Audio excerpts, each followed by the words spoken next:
This crazy world is telling you your sons can be daughters and your daughters can be your sons. When will the madness stop? Never. So you have to decide, will you comply or defy? They tell us all, you will own nothing, eat bugs, and be happy. Is this why America's largest food processing plants and food supply plants keep burning down? Do you really think this is a coincidence? Of course not. The system is telling us right to our faces what they have planned for us. You have a choice. Comply or simply defy their plan for us all. Defy the system's plan and execute your own plan. Abundant, safe, secure natural food supply. Introducing the Food Forest Bible. This bestseller by Jovan Hutton Pulitzer is the single most complete, executable, easy-to-follow plan for sustainable, self-managing food production for self-sufficiency and food security. For the first time ever, a coffee table, heirloom quality full color book which unlocks the ancient secrets of creating a food forest. Imagine planting in a way which requires no digging, no pesticides, and creates massive ancient food abundance. No fooling.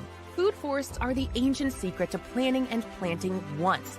And have your own Garden of Eden, which will feed your families for decade after decade. Buck the system. Buck the New World Order and order your very own copy of Jovan Hutton Pulitzer's Food Forest Bible. Learn how to create a sustainable, self-managing, natural food production for self-sufficiency and food security for your family. Side yard, small yard, backyard, backlot, or even lots of acres, the Food Forest Bible works for everyone. Order on Amazon, hardcover, softcover, or ebook. Don't comply. Expertly defy the system. Hey, folks, welcome to the program. I'm glad you're here because today let's just kind of keep it casual. Maybe you got a brew, maybe you got something to drink. And yeah, today's a good day. I started off this program with a thumbs down. You know, you got to be doing something right when your haters and your detractors can't wait for you to get on the air and they're there every single program. Now that's obsession. Thank you. I'm glad you're consistent. And I'm glad you're here. Anyway, folks, raise a finger, right? Share this program. We're kind of just going to discuss the different things going on. Now, I'm going to be monitoring chat. What I want to see is, you know, what's most important to you, right? What's most important to you? What should we be talking about that we're not talking about? Or if you want, how do you think everything's going? How do you think President Trump's doing? Think President Trump's doing great? Think everything's going well? Think we're making headway? I want to know what you think is going on. By the way, today's program, right, is brought to you by the fine folks at Goldco. Here's what I'm asking you to do. Would you please just go to jovanlovesgold.com and frankly, it's very simple. I mean, the request is good. Feed your brain, cover your ass. How much easier can it be? You hear all this stuff about digital money coming. You hear all the horror stories. You know, it's absolute control. I mean, come on, think about these things. If they're making farmers that supply the community, small farmers, kill their animals because they want to control the food, or they're trying to get rid of like propane gas, natural gas for stoves, which is, you know, you're not connected to the grid if you have that. You got to understand they're going to do it to money too. The writing's on the wall. So all I'm asking you to do is to go to jovanlovesgold.com. That's it. It's so dang simple. Fill out the form. Get your free gold and silver kit today. That's it. And then make up your own mind, right? Make up your own mind. Literally. It's not that hard. Just make up your own mind as to, do you need to cover your ass? I'm telling you, I think something's coming. You should at least have a little bit. You should at least have a little bit in case for a while money kind of becomes useless. And if you study history, you will find that it has happened many, many, many, many, many, many times. Anyway, it's that time of year. You're going to be getting family together. You're going to be thinking about maybe gift giving. Here's a good hardback book. It's not just a book. It is a way for your family, your friends to feed themselves forever. If you put a little effort into it. If you just think you're going to read and it's going to happen magically, ain't going to happen. But if you know you're willing to work, put in some effort, maybe even work your ass off, you can make sure you can feed yourself in a time of crisis. You'll find them over at Amazon. But the Food Forest Bible is plan, P-L-A-N, then plant, P-L-A-N-T, and you'll be able to feed yourself forever if you plant it right. Yeah, the longest ongoing food forest in the world has been going for about 4,000 years, feeding one community. It basically repopulates, reproduces itself. Now, you got to be careful. I kind of regret putting it out on an ebook because the vultures cracked my ebook and then made their own versions. I mean, come on, look at how close they copied. They could. It's a racket. So I won't be putting out any ebooks, but just make sure you have my name on it. I also teach you how to do it with fruit, or if you want to do a garden and not dig and not wig, that's it. And by the way, we still got this promotion going on for those of you, right, that want to get into freeze drying your food. I know people that have these, and every time, you get together for family celebrations, there's always tons of food left over. Unfortunately, a lot of it goes in the trash.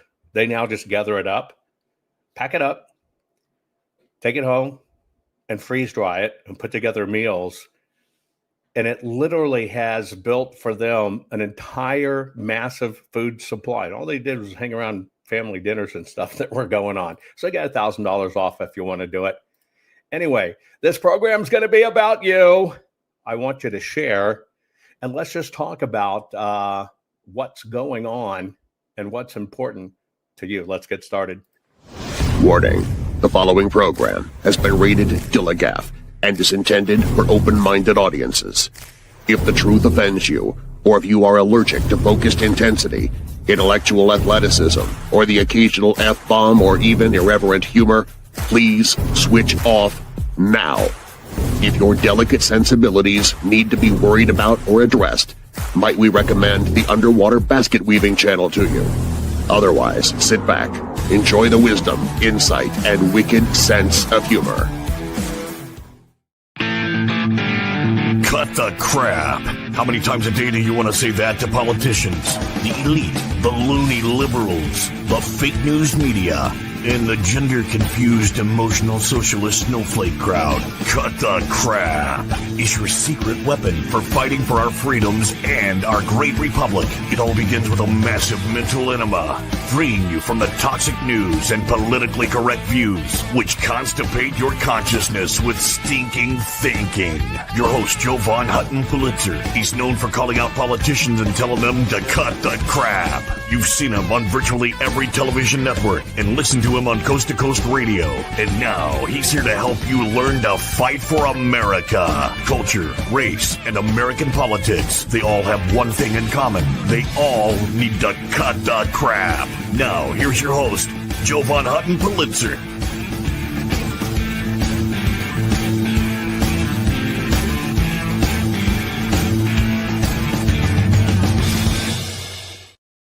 Okay, folks. Yes, there's a lot of stuff going on out there right now. You've probably been hearing about, what's the fellow's name, Todd Blanche?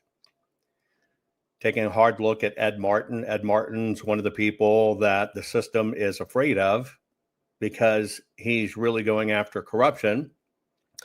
And you still have people inside the government system that are playing for the government system. Also, if you think about Arctic frost, all of the BS that was going on, there's like 5 or 6 FBI heads of different offices, Dallas being one, that were in charge of that and leading that. And by the way, they're still there in the FBI.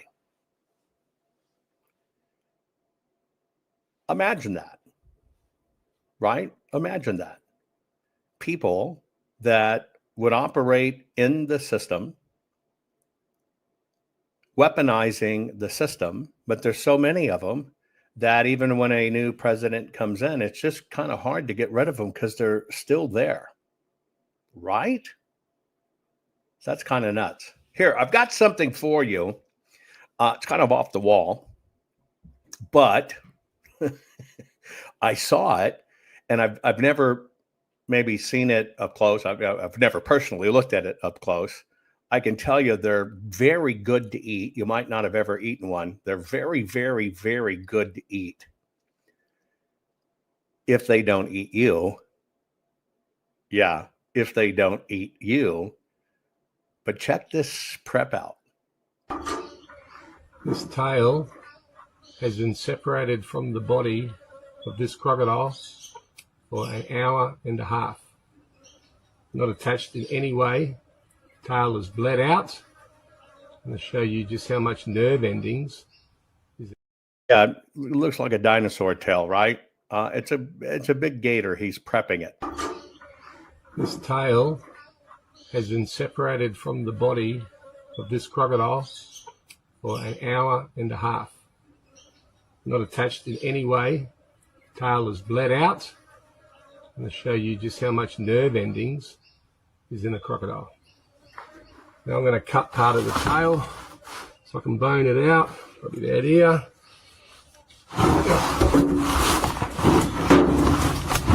Now people think this looks cruel, but it's not attached to the fucking body. An hour and a half. Okay. Oh, fuck me.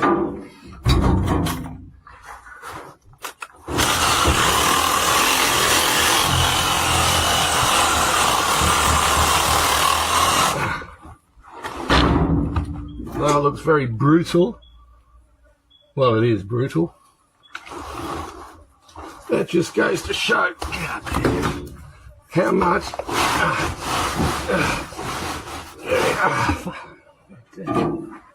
so this sucker here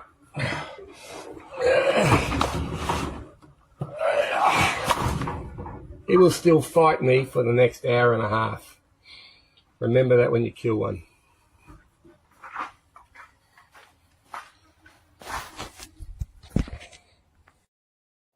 Is that not wild? I saw that and I thought, yeah, a guy, an Aussie killed a gator. Of course, you can eat alligator. And that was the tail. He'd cut off the tail. Said he'd been cut off for a half hour or so. And then he went to prep it and it was still alive. Yeah. It's kind of like if you live in a state, copperhead's the worst. You know, copperhead snakes. Did you know you can cut off their head or cut them in half, and you think you're dead with them?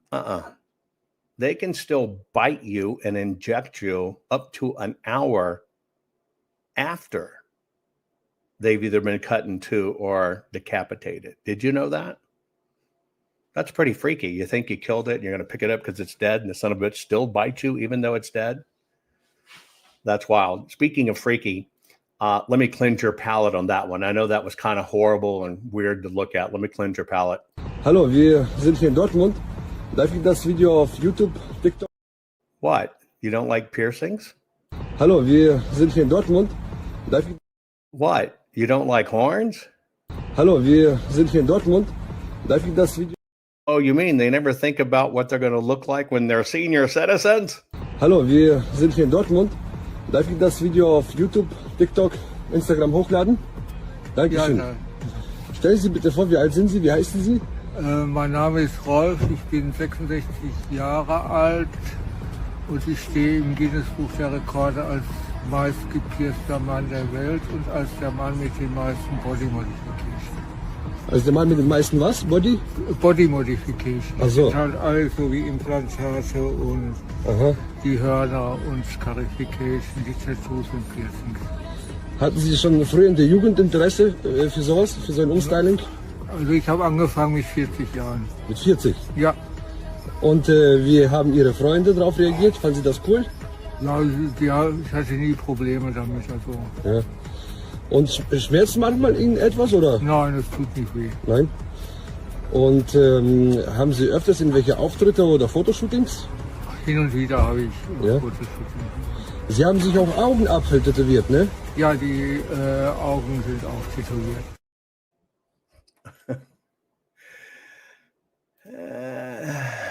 Yeah, that's my horny old uncle.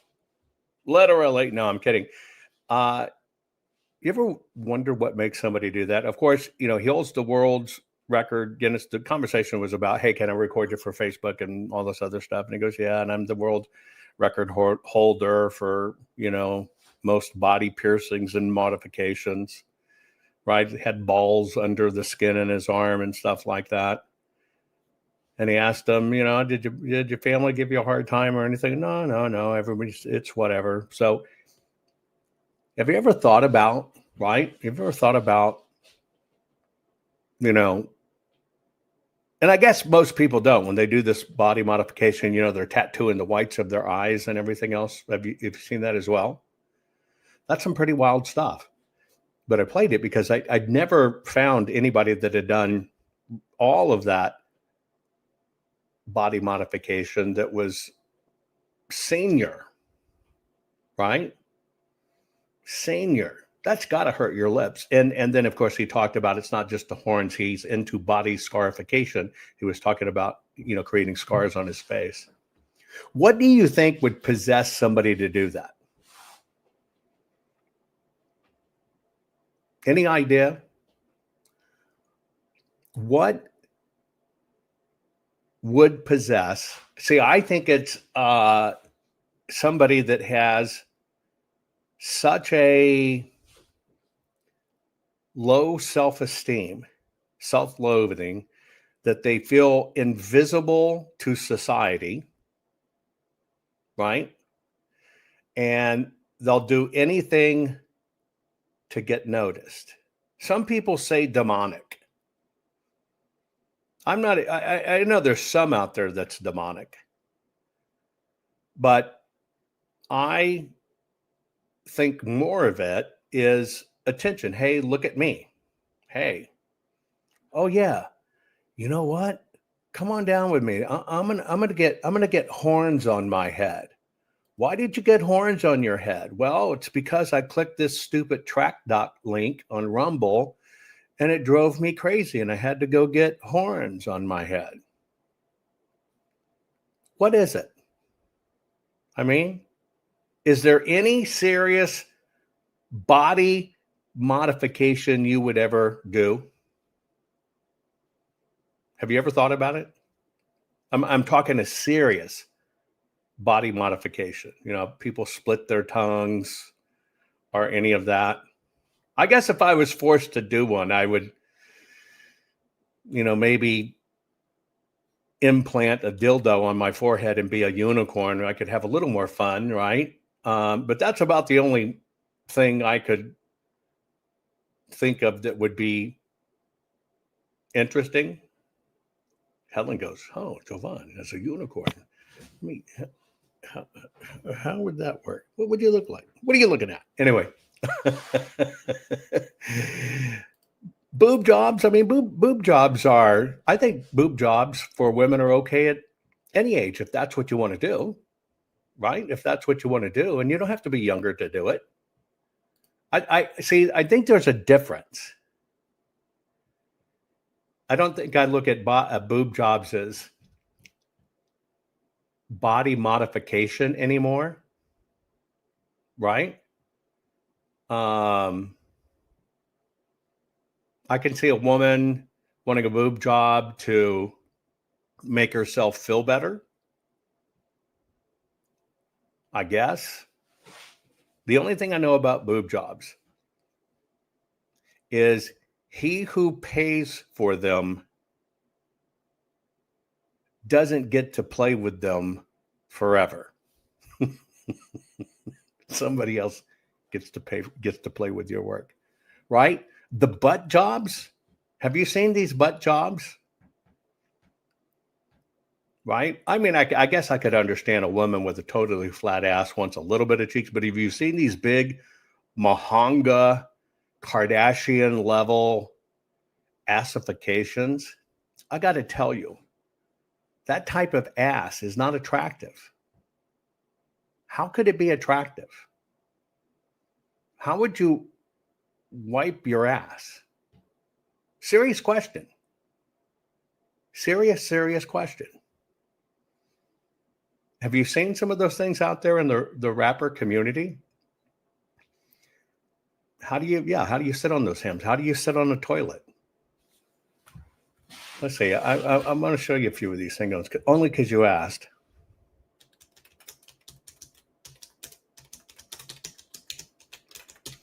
There's a whole industry for this. In fact, somebody, I guess, in one of the cities just went to jail over it. Right?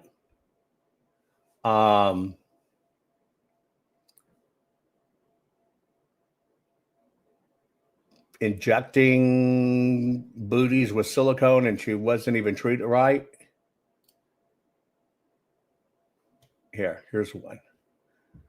This is a true thing. Okay? This is a true image. And women are doing this, right? And yeah, Simply Gail, you're right. Went to Mexico for a butt job.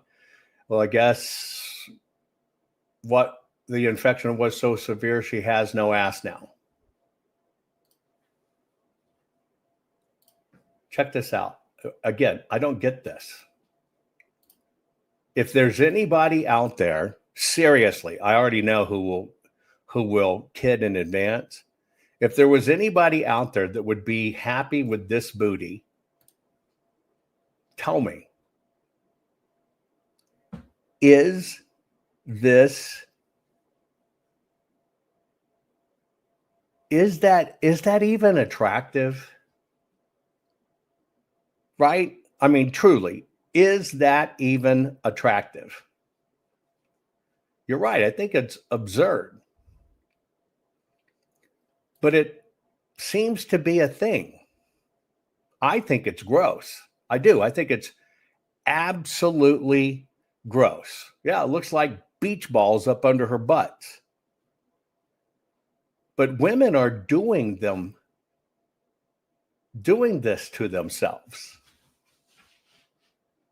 Right? And why? Can anybody tell me why? Do you think these people actually feel this is attractive or something good? Who actually feels this is even reasonable in any way? But it's become a craze. But where did the craze come from? I mean, in all actuality, what can you do with an ass like that? Tell me the truth. What could you actually do with an ass like that? Except maybe twerk and dribble those on the floor like a basketball. Is there anything useful that comes out of it?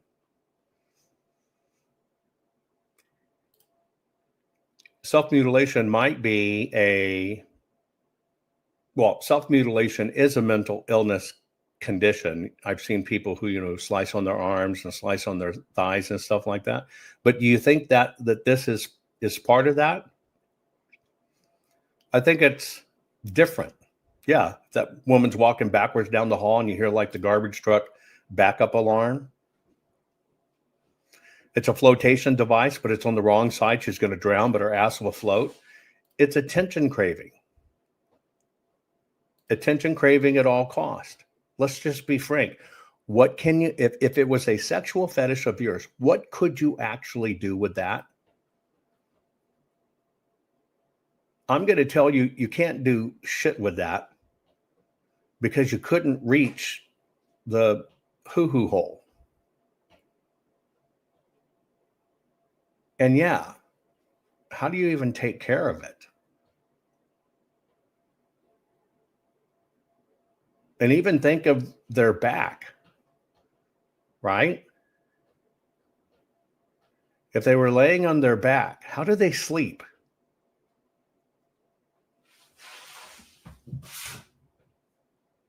It'd be like they were doing a back bend.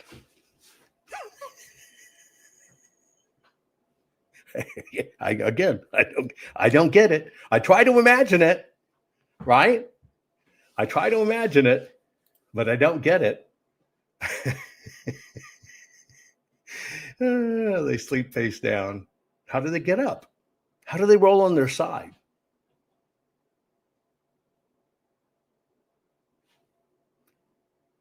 Okay, you sleep face down. How do you even roll over on your side to get up?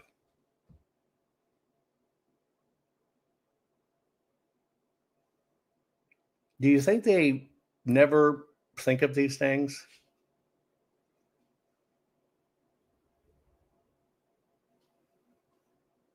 I mean, really, do you think people that do this to themselves never really think of the practical application? Oh, I'm going to love my booty. You know, there's a difference between damn and damn. You know what I mean?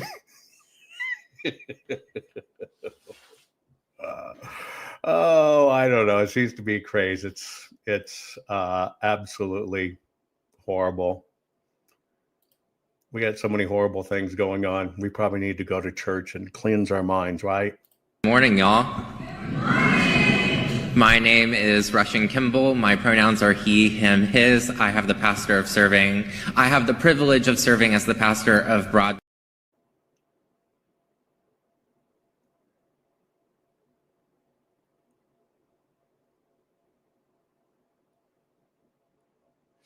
Did he slip up and say he has the privilege of servicing the pastor? Okay, you look at this horrible stuff of booty, and you got to go to church to get straight, and it's the opposite of what you get at church. This is church, folks. Morning, y'all. My name is Russian Kimball. My pronouns are he, him, his. I have the privilege of serving as the pastor of Broadway United Methodist Church in downtown Orlando. And also my drag name is still a work in progress. So if you have any ideas, just please let me know. There's one floating around, but I'm not going to share that one with you. But I'm still taking other suggestions.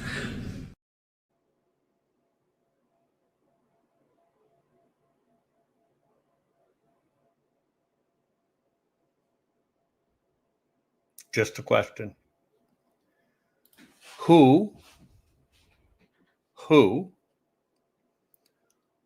would ever think this is appropriate in church?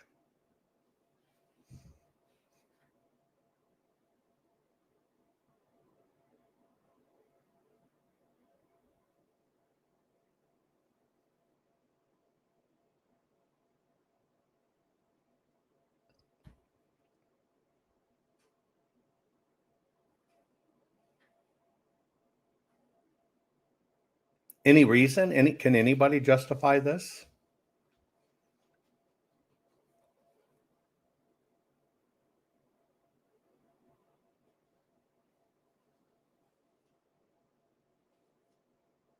All I can see when I see this is, yeah, he was a good choir boy. Boy, he was at church with that pastor every day. The door was open. And now he went into the pastorhood himself. That's what he was doing. He wasn't blowing out the candles. Morning, y'all. My name is Russian Kimball. My pronouns are he, him, his. I have the privilege of serving as the pastor of Broadway United Methodist. Okay, so somebody said Well, maybe the people just like him. I can buy that. But you see, that wasn't my question. Not at all. I didn't ask, do you think he's a nice fellow? Do you think he's okay? Right? What I asked was, how did this ever get okay in church? Juxtaposed to all the pastors and all this stuff that went on being pedophiles to the young men, and the church swearing, no, we're not. We don't have that problem. That doesn't occur. Yet here's the pastor. Morning, y'all. My name is Russian Kimball. My pronouns are he, him, his. I have the privilege of serving as the pastor of Broadway United Methodist Church in downtown Orlando. And also my drag name is still a work in progress. So if you have any ideas, just please let me know. There's one floating around, but I'm not going to share that one with you. But I'm still taking other suggestions. I mean, correct me if I'm wrong. What somebody does in their own bedroom as an adult is their own business and nobody else's.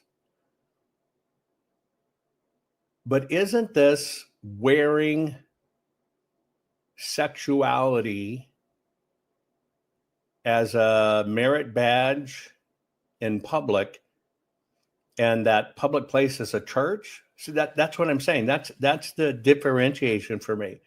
I could care less. That dude could have a preference for old men with pierced faces with double horns and just doing the pig wallow all over his face. That's his business behind closed doors. But isn't this bringing sexuality to the pulpit? Morning, y'all. My name is Russian Kimball. My pronouns are he, him, his. I have the privilege of serving as the pastor of Broadway United Methodist Church in downtown Orlando. And also my drag name is still a work in progress. So if you have any ideas, just please let me know. There's one floating around, but I'm not going to share that one with you. But I'm still taking other suggestions.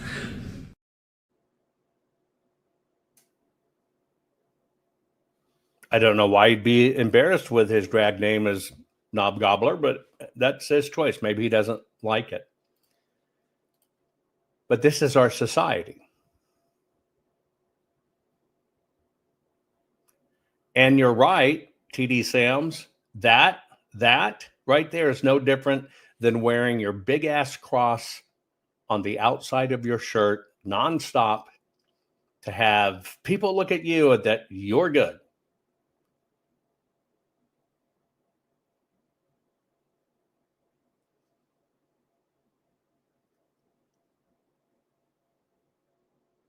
Don't you think things like that create atheism? Just out of curiosity. People searching for their faith, not quite convinced where their faith is, do believe, well, I think there's a higher one. Somebody takes you to a church and that's what you see, right? Don't you think that would create atheist? Which is now the question, is this part of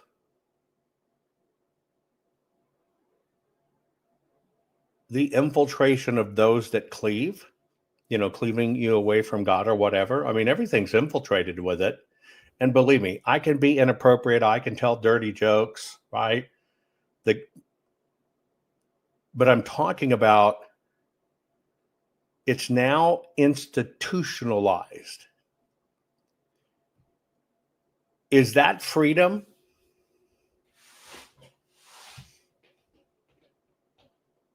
Interesting question. Is that freedom? Be free to be who you are.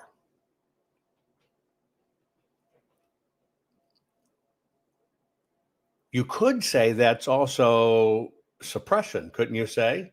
That comes into the church. I'm just being free in who I am, but think about how many people it drives out who now their freedom suppressed. And that's where the line is. For me, sexuality is not an identity. Think of all the things you are, all the things you like, all the things you partake in,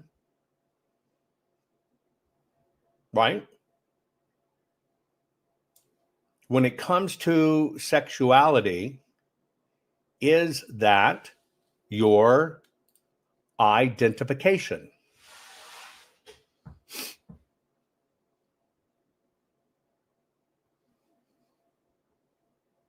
I don't go, I'm a bagelite. You've got to, I'm a bagelite. I love bagels. And if you don't like bagels, you bagel phobic.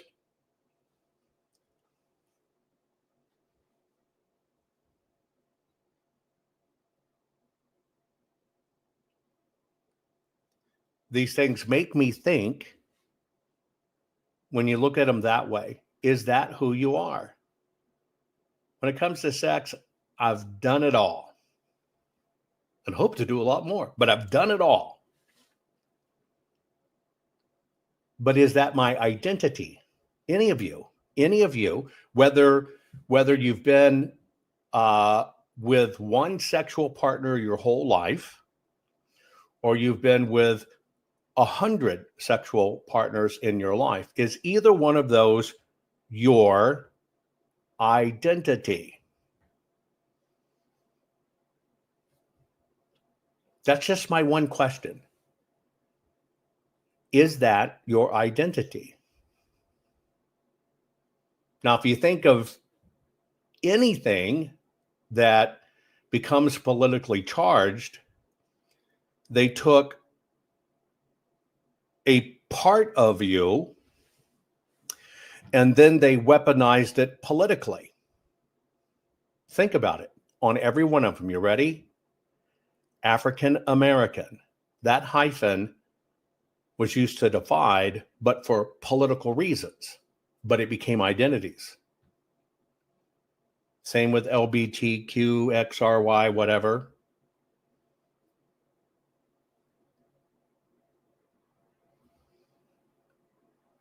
Think about it. Any way they could isolate one of your character traits and you adopt that as your de facto personality, all of them then become politicized. And then they claim their civil rights are being offended, and then people held them as trailblazers. But do you see the same common denominator? If you focus on the hyphen, almost always it becomes politically weaponized, like a vegan. Are you a vegan? Vegetarian? No, that's how you eat.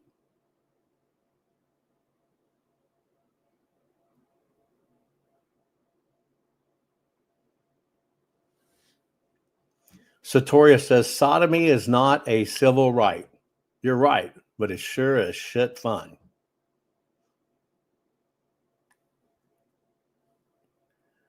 Look, think about this.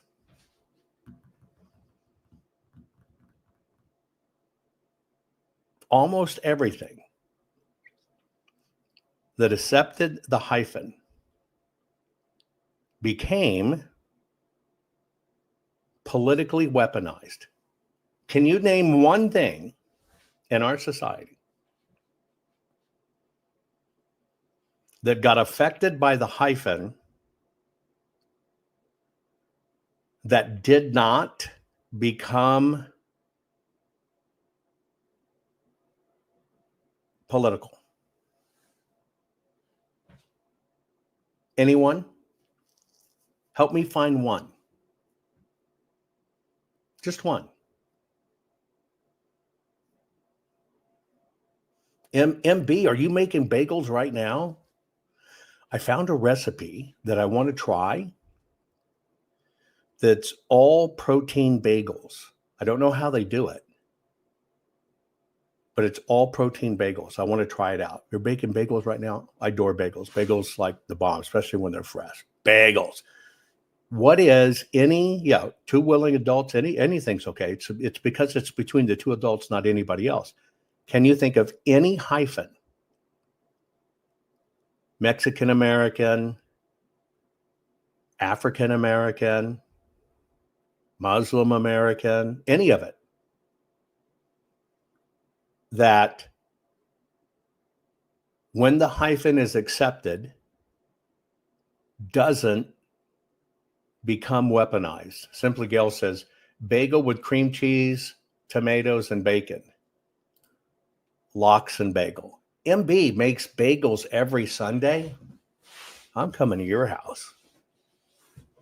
If you can bake bread,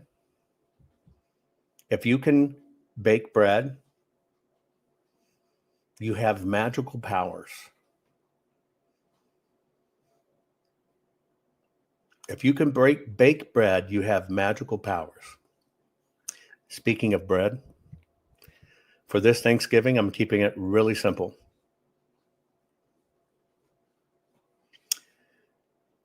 Slow cooked turkey. Might do one little salad, but then ready for this? 6 different kinds of artisan breads and 6 different kinds of artisan butter. And that is my Thanksgiving dinner this year. I'm going to chow down on artisan bread and fresh butter. Got some butter from Ireland. That's it. Not even going to do any sweets. But doesn't that sound good? Biscuits? I love a good biscuit. Right? But doesn't that sound good? Pizza doughs. I think if you can make bread, and we know our favorite Crystal is a hell of a bread maker. She always waters us, get us going with bread. Jenny says she has magical powers. Look at that. Real butter.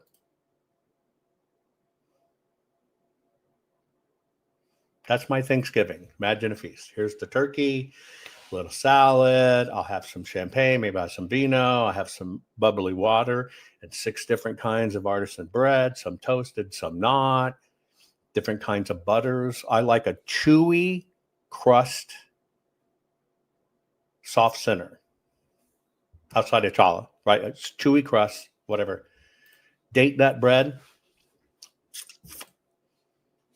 True breads. Bread. Doesn't that sound good? That's it. Anyway. Sourdough with salted butter is the best. I like salted butter. I don't think I like unsalted butter, but I got a garlic butter, which just has garlic spun in, right? I think I got something kind of butter, smoked butter or pesto butter or something. Just really warm bread. Jewish rye. The bomb.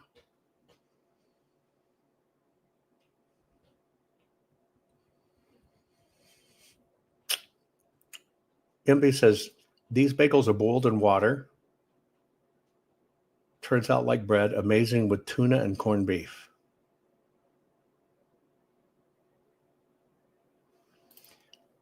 I even went to the Amish store, got good flour to make them. King Arthur, they will it there. My cousin, who I went to see family and stuff, he has started planting artisan grains. There are grains, Kerrygold butter. Who said that? For Mathis, you're right. Kerrygold butter, good one. He started collecting the artisan grains from around the world, and he's going to grow for himself, just to grind for himself, the original ancient grains. Doesn't that sound cool?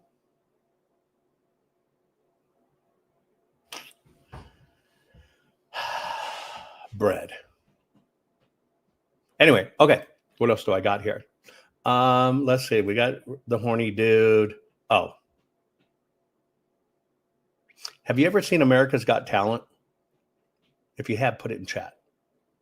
Ever seen America? And yes, bread baking's a talent. And I tell you, I need to master bread baking. I really do. I need to master bread baking. It's one of the most ancient traditions there is. Pula, Finnish cardamom bread. I don't think I've had that, Corey. I'm going to have to find that out. Right? Pula, Finnish cardamom bread. Here's our other Finn. Hey, Finn, meet Finn.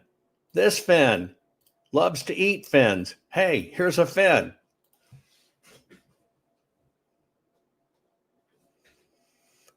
And cancerum mixer. What's an cancerum?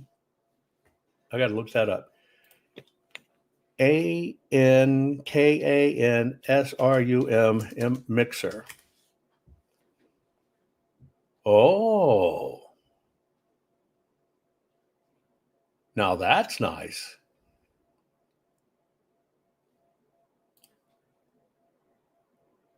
Look at that.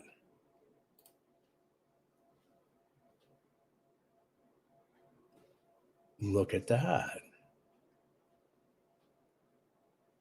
I'd never heard of one. Honestly, I'd never heard of that. And they got a mincer package, a citrus press. I'm looking into that after the program. Thank you for that.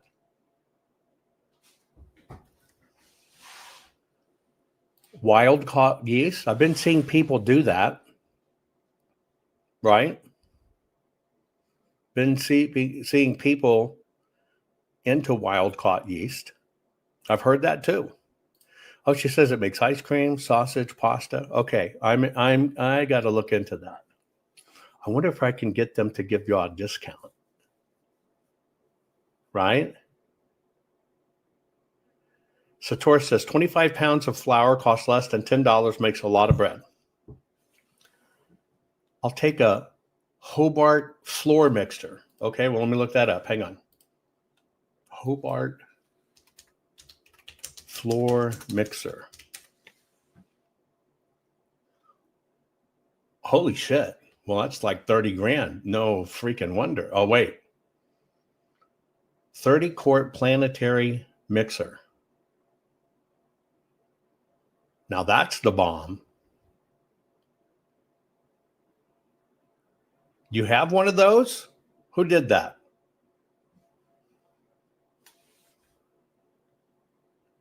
Who was that?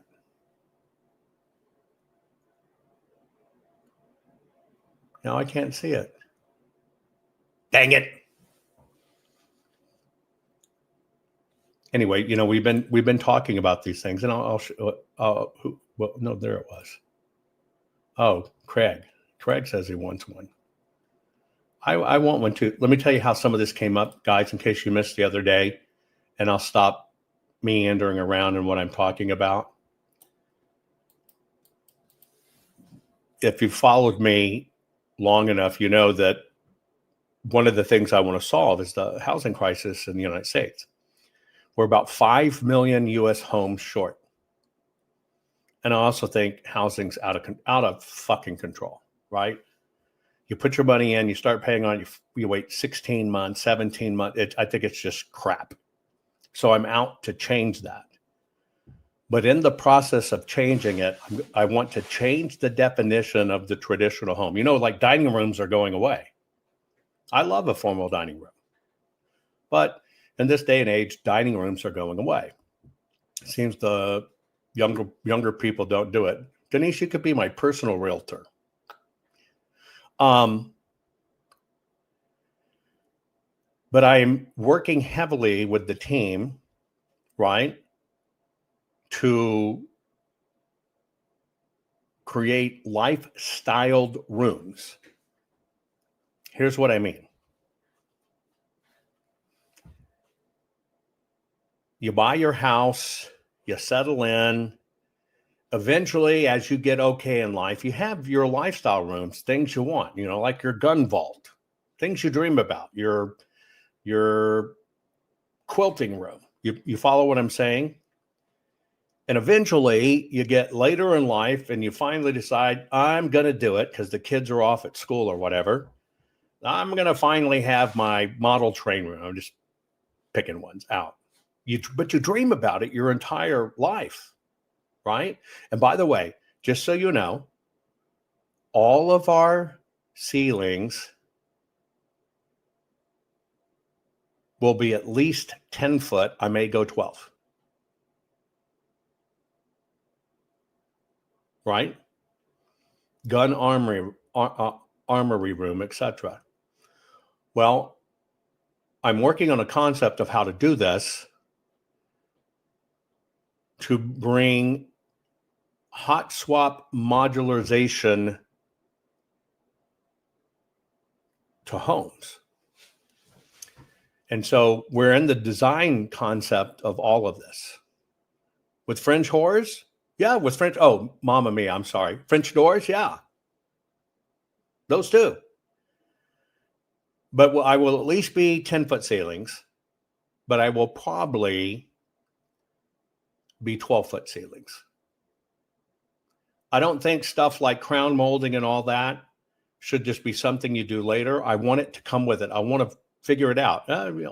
All do you want a pain room? That's fine. I can do that. Let's imagine your pain room. Let's see. A room loaded with monitors that plays footage of your chat 24 hours a day. No. But it's a personalized hobby room. I think you wait too long in life to do that. Right? You wait too long in life to do that.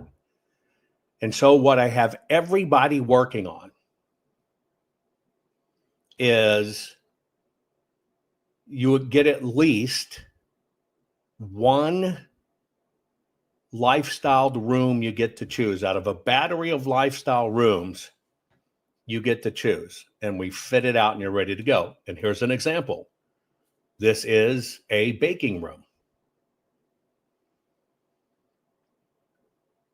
This is designed with those that bake and their needs, right?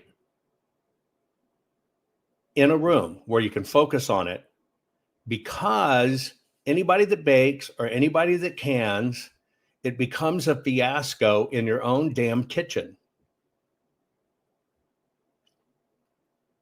You know what I'm talking about. It becomes a fiasco in your own kitchen. And so instead of it making complicated where you fight for that space, I want to get it out of the kitchen. And I want to give you something you're proud of, something you've always dreamed of. Maybe it's a massive walk-in pantry. Now, I know y'all say it takes a lot of room. It doesn't if you plan for it up front. And that's the difference. That's the difference. We put these things off. But as a society, we're not traveling as much, right? We're not doing X things as much. We're living within confines. I want to get rid of that. I kid you not. I want to get rid of that. Freeze dry, prep room and station. When I see the future of homes, you're going to drag and drop your home. You know what I mean? You're going to look at it. You're going to be looking at it in 3D or whatever, and you're going to drag and drop what you want in it. And that's what you get.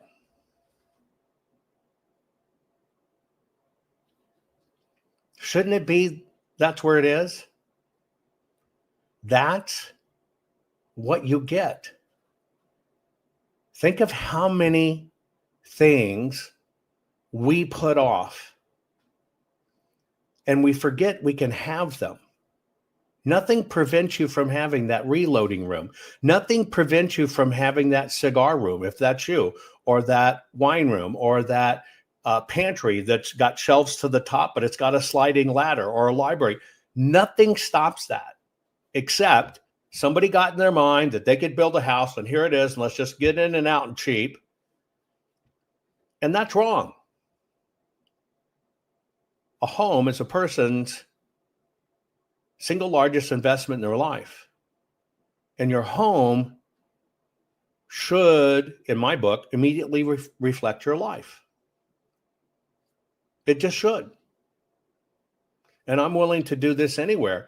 It means if you got a spit of land, right, we'll be there. But we got to stop putting off the things that make us happy.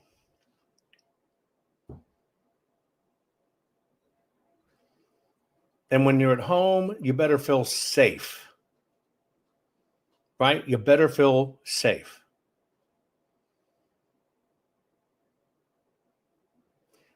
California is not building with gas connections. Cooking and baking needs fire. Why are they not building with gas connections? Because they sold out to the electric companies.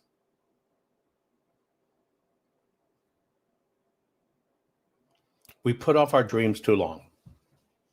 So that's why I'm working very hard to change what it means to get a new home. And when you go and your home, you better bring your lifestyle with you. It shouldn't just be a box of debt that maybe sometime in the future you can really make it a home and make it your own.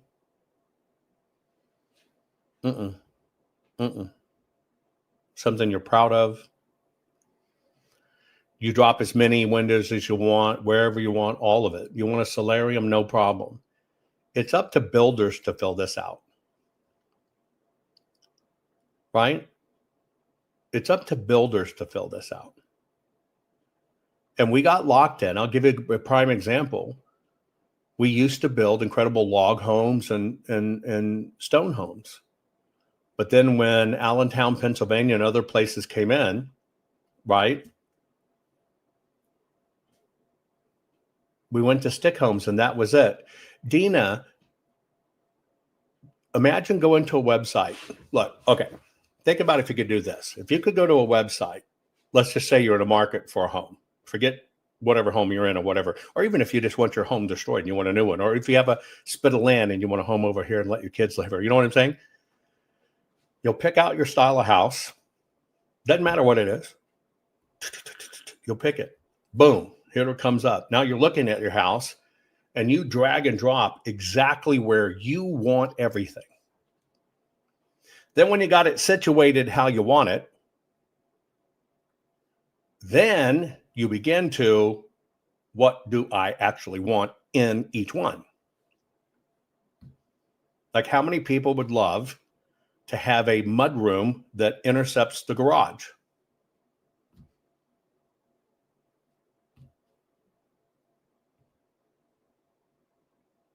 But don't. When I really got to thinking about freedom and grounding, right? I got to thinking about the concept, are we really free? Are we really free?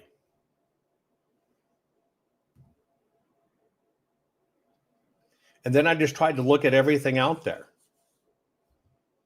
Are we catering to the system, or are we conforming to the system? Well, I think we end up settling. I think we just end up taking what's there.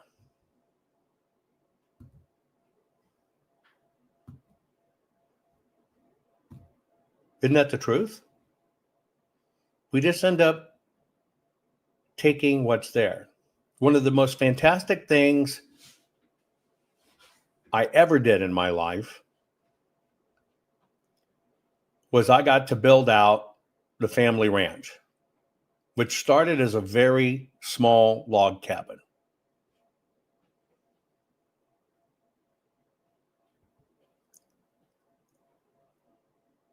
But that small log cabin, when I was given full control over it, and I said, I'm not holding back, and I'm going to make this thing for family, and I'm going to make this thing be something fantastic.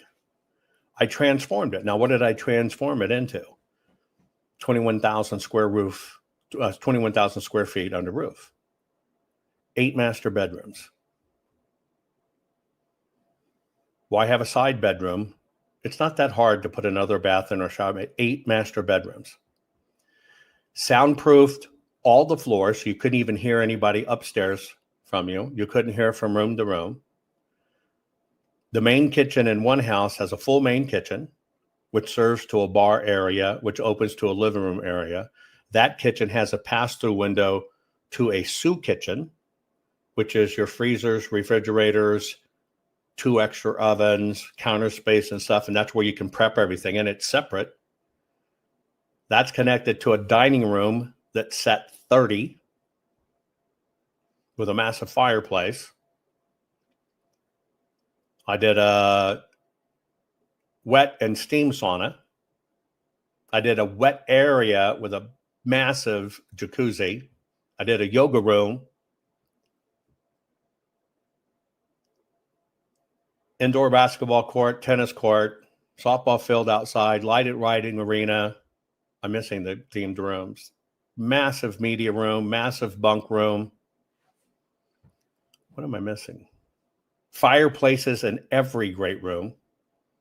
8 fireplaces in every big room. 8 fireplaces. I'm missing something. What am I missing? So the total amount of kitchens was 1, 2, 3 kitchens, 2 different laundry areas on opposite ends of the house.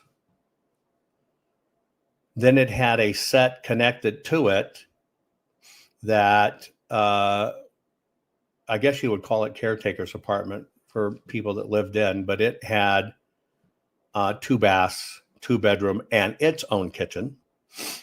And they didn't even have to come through. And yes, I know that sounds ridiculous. I didn't have a Diddy oil room, but I could take you in a room, oil you, and Diddy you up.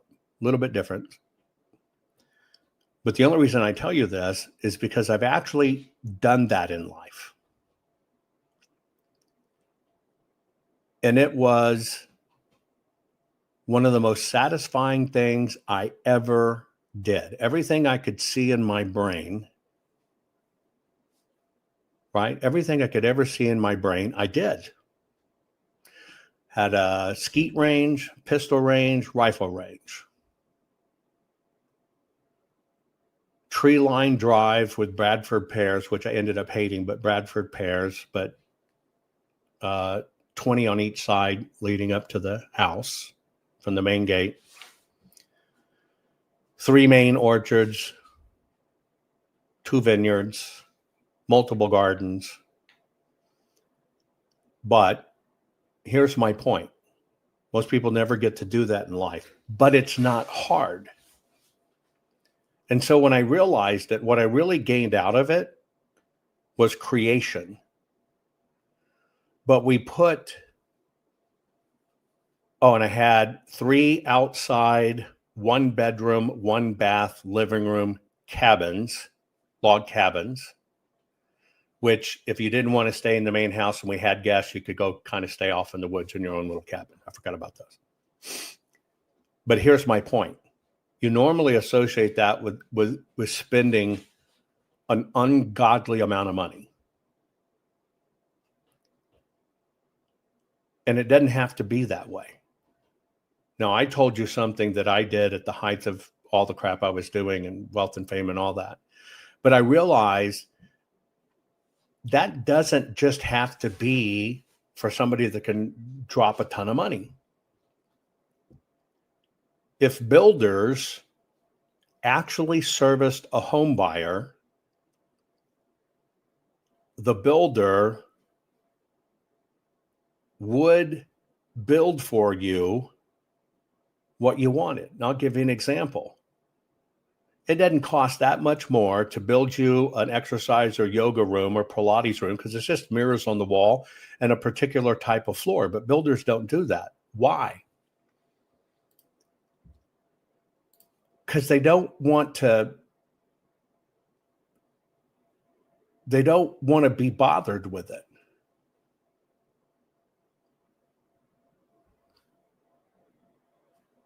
And it's not what the system wants. They just don't want to be bothered with it. Wouldn't that kind of upside down? You shouldn't. Well, see, that's what I'm trying to. This is what I'm trying to conquer. And Montana Finn, you're right. It says few can afford to pay for the extras. See, that's what I think is kind of offset. When you're buying an existing structure, you're confined by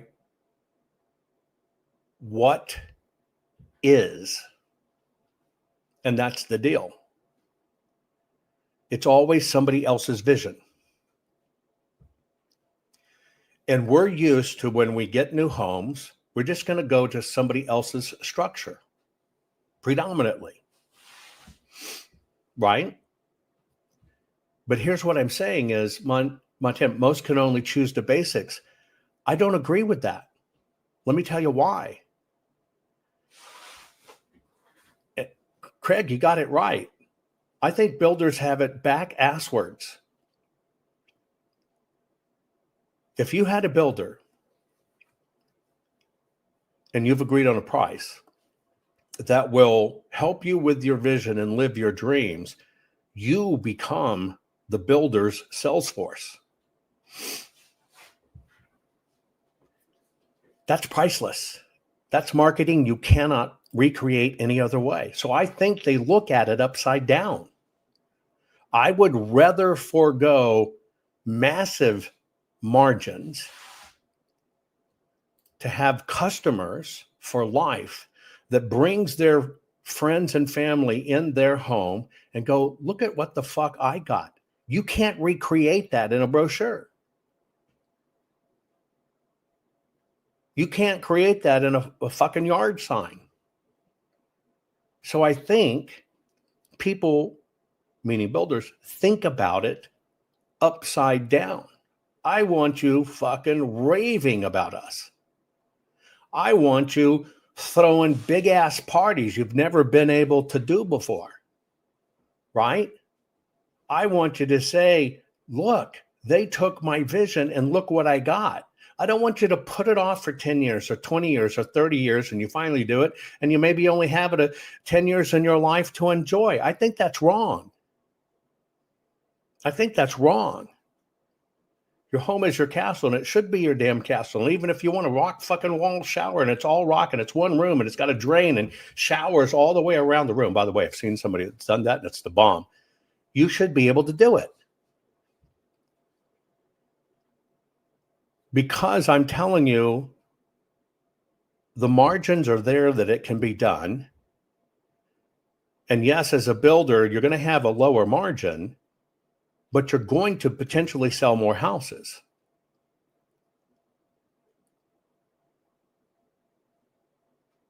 That's it. No cutting quality, none of that. Zero.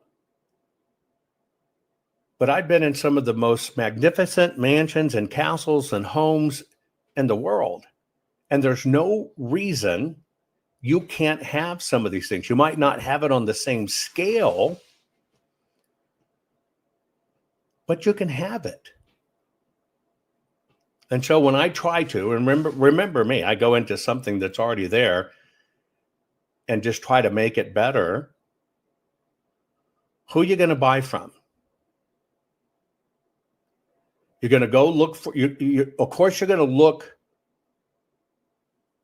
for what you can afford. But so let's just say affordability is not going to be an issue. But are you going to go over here to this little stick home?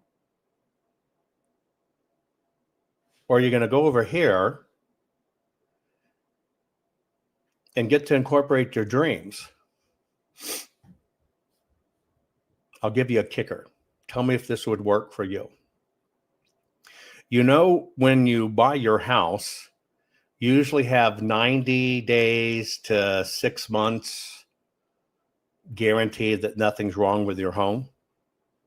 Any of you bought a new home in a subdivision or something, right? Yeah, subdivisions are to keep costs down, right? But you know how you get 90 days or 6 months guaranteed that there's no issues with your homes? We're running the math on it right now. And I tell you, when I pull the trigger, and I do something, I want to do it right. Get ready for this.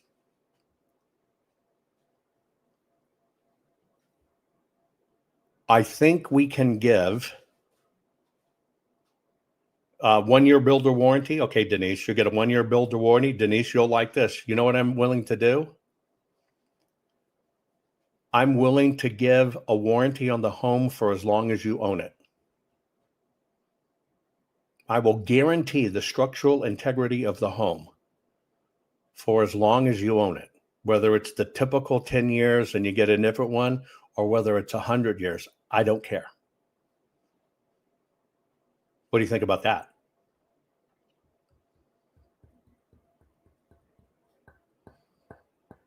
You think that'd make a difference when builders are giving 1 year guarantees?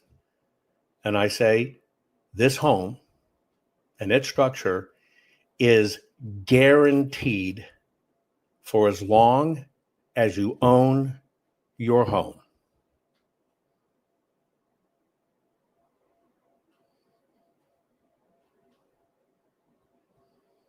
Think about that. It's not going to rot. It's not going to decay. It's not going to get eaten up.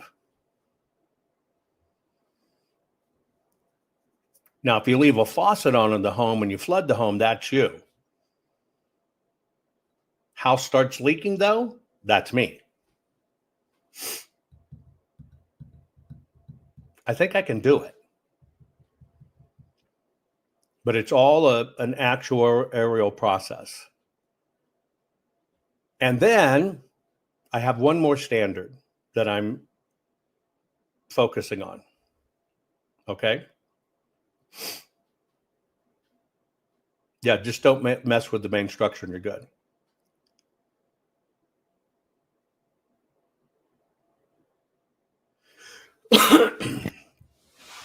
I'm also contemplating, I'm sorry. I'm also contemplating that from the moment you move into the home,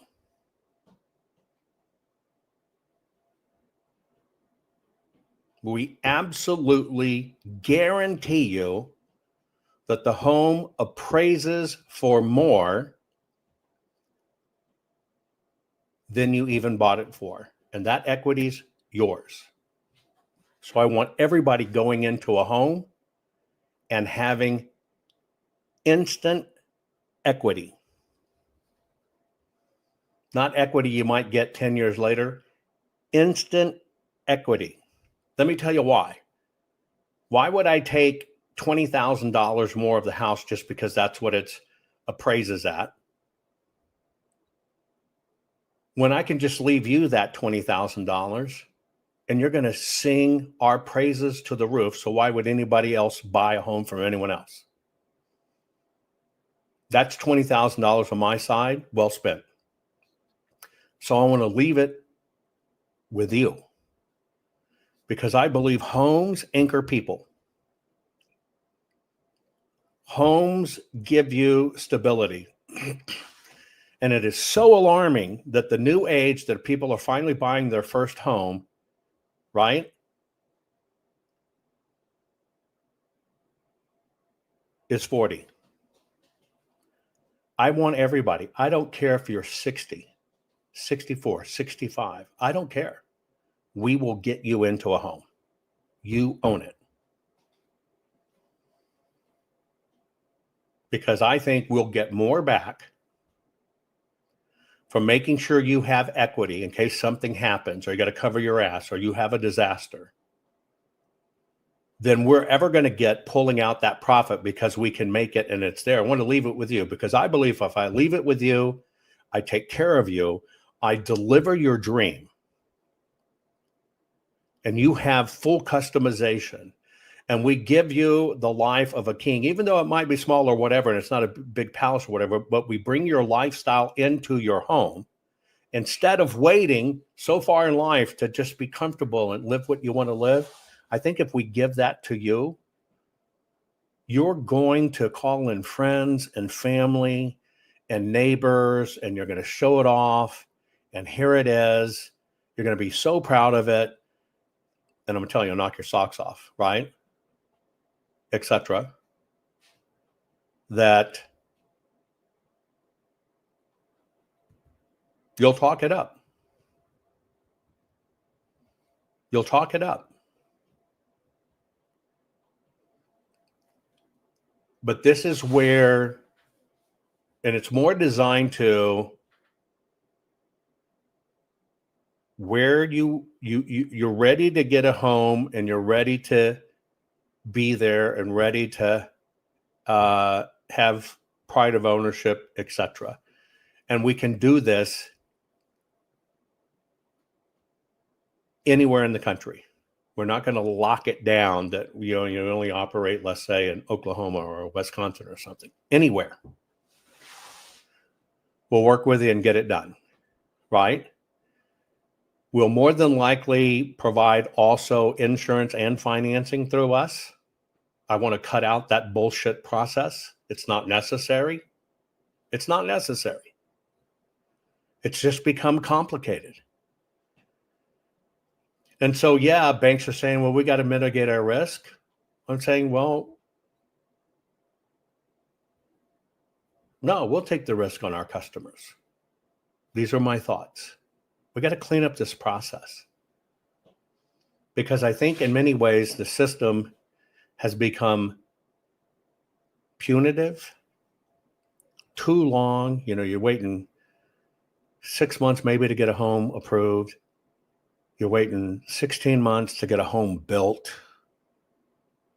right? And then it's just a box or a tiny home. I hate tiny homes, right?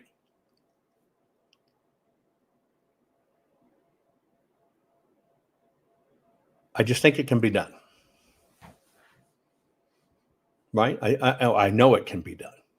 I know it can be done. And I'm also contemplating the concept, and I'll share it with you because there's some out there, but I'm also contemplating the concept. Don't think duplex, because it's not.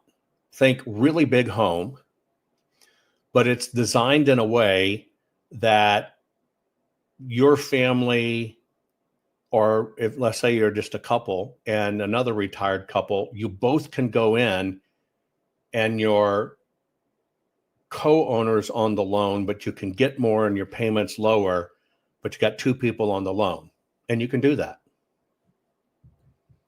It can be done. And older people sharing the cost, whatever, right? You can pull together and do these things. You can pool, P-O-O-L, pool together and do these things. And I'm not talking about condos, and I'm not talking about, duplexes or anything like that. We're talking about a bona fide home, which means rethinking the home to how do you use it individually and what should you have as common share. Not that everything's common share and you've got one room and this is it. That's not it. I think it could be done. I think it could be done. Next, if I wave my magical of all magical wands, we're looking at how would you do a subdivision? And if we did a subdivision, here's my vision for a subdivision. You build a neighborhood. Yeah, dual occupancy. Is that what you'll call it down there, Zodman? That's what I do, dual occupancy. But then you can afford the home because two people are getting it. But think of a subdivision, and you do an interesting trick. When you come into the subdivision, you're going to get, let's call it a home and an acre, but we're going to call it a ranch. All the way around the ranch is a common land, right? Is a common land. The common land is fitted with livestock.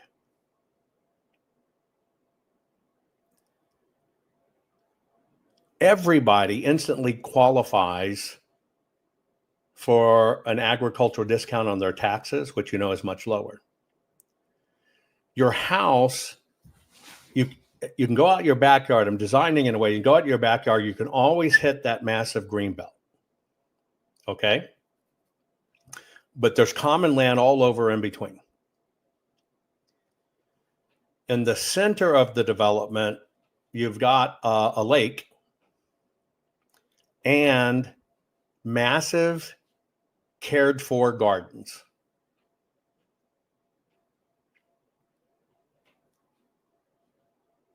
And at those massive cared for gardens, you have a few extra things. You have a convenience store. You have almost a mini grocery store, right? Maybe a coffee shop. And you got a massive theater room or whatever. But built into those are like 4 smaller homes, but they're all built into it.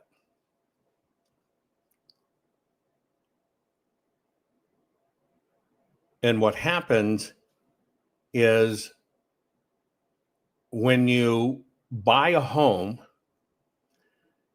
you're the one that owns the convenience store, right? And the little bitty grocery store, etc. You have a co-ownership part in that. You have everything you need right there within walking distance, not a 15-minute city. But instead of these homeowner association shit, the development has a gardener, but that gardener grows food for everybody. Right? The gardener's job is to grow food for everybody. You can go tend the garden, you can help out or not, you can do whatever you want, but it's all there, all the seeds you can imagine, everything you can imagine, the plants, the whatever, right? But it's yours and you're part of it. Not a commune, it's just people kind of want to live the same way, but you understand what I'm saying? It's built more around your lifestyle and what you want at that time. You'll have your own garden if you want it, but if not, you have a hell of a known gardener that takes care of it. And I think it could be done without monthly dues. Now, remember I told you 4 little homes built in this stuff? Let me tell you why. I'm not doing 15-minute compounds. Don't think about the bullshit, the city stuff. It's the opposite. I will accept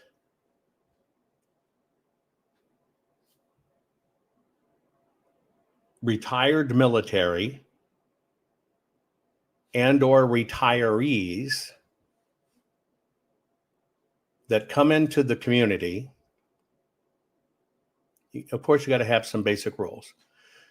You come into the community, but those homes that are built into the system, I will put them in that home.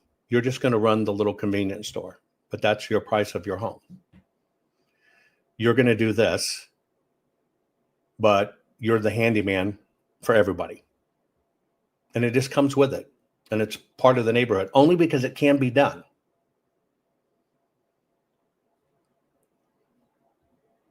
Why can't it be done? Is because you sell out the whole community the whole time. I'd love beekeepers and beekeeping. You're right. I think money's better used for that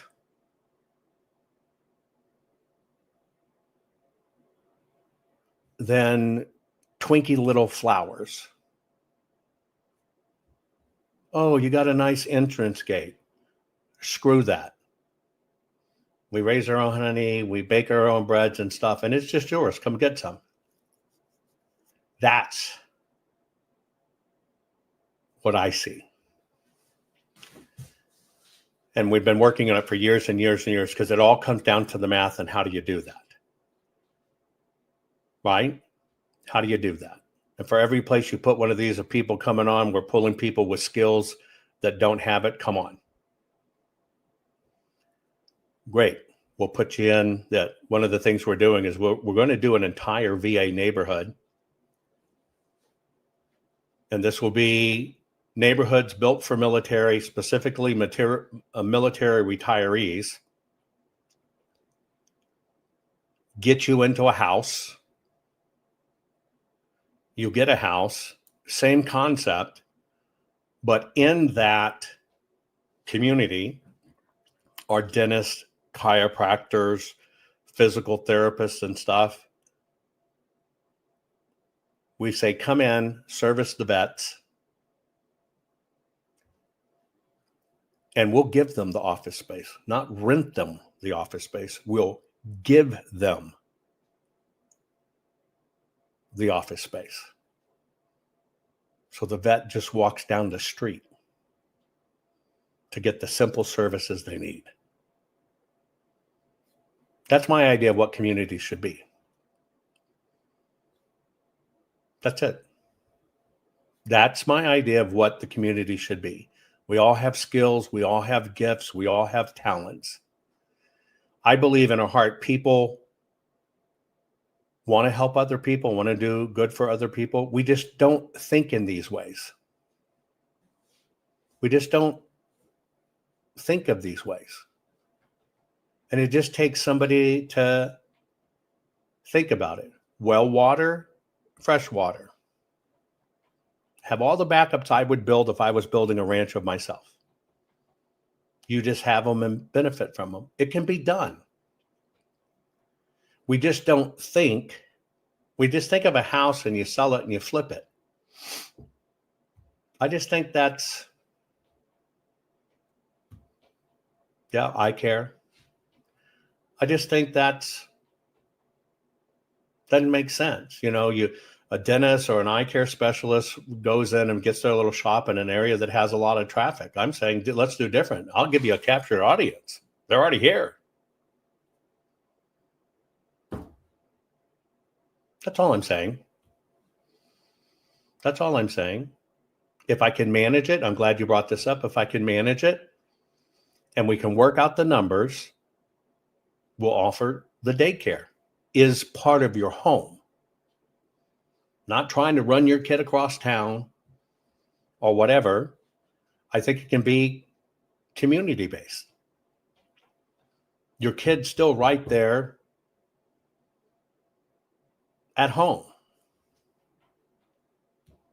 meaning in your neighborhood, in your subdivision. I think these things can be done if we just think about what are we really selling and how do we really cater to it?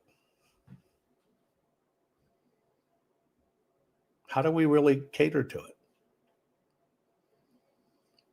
Why wouldn't I give a spit of land and all the cattle on the land belongs to everybody? And when we butcher their cattle, you get shares.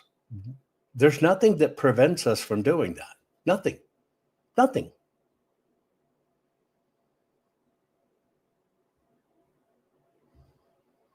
When you really think about it, nothing.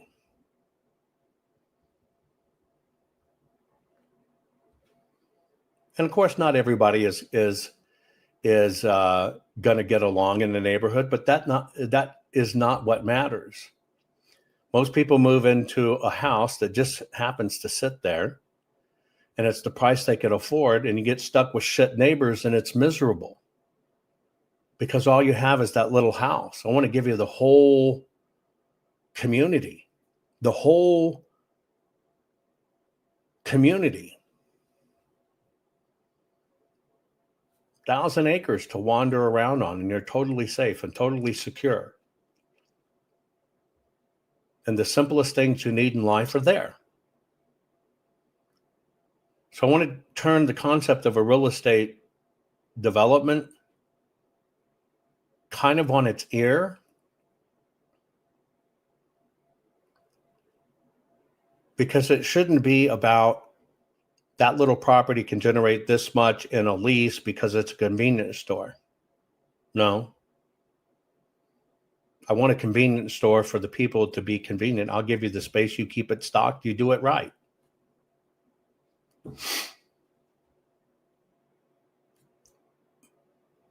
My thought. And what I try to facilitate. And no, it's not 15-minute cities. It's exactly the opposite concept. 15-minute cities is about shoving their shit on you. Right? I want you to come to the development because it's taking care of you. Not just because you have a nice view. Think about what we buy houses for. Oh, it's got a nice view.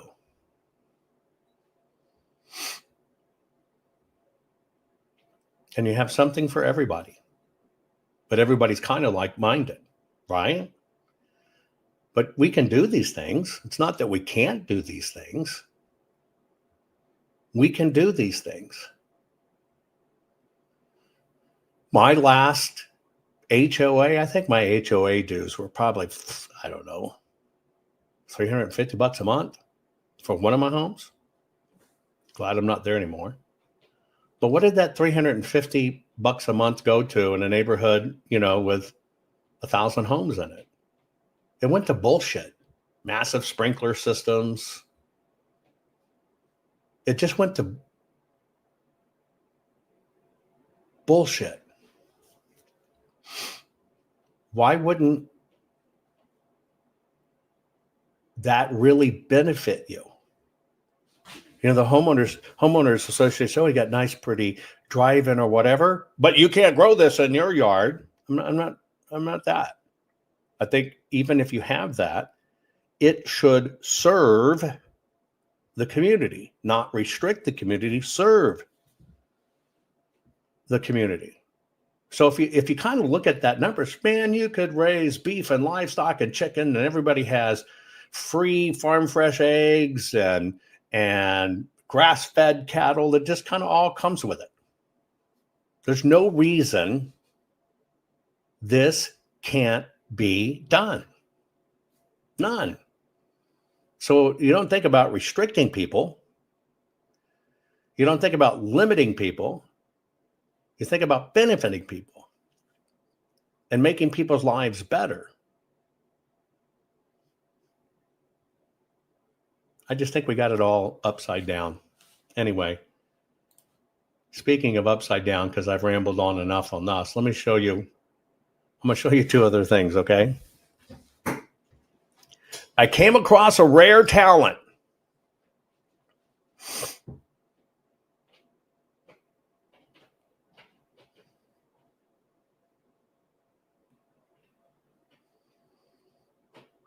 Now, we talked about what's going on in our culture.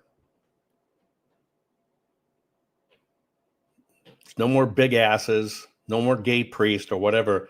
But I'm telling you, this has to be one of the most whacked talents I've ever seen. And it was on the French version of, you got America Has Talent. Well, this is the French Have Talent. And this is on TV.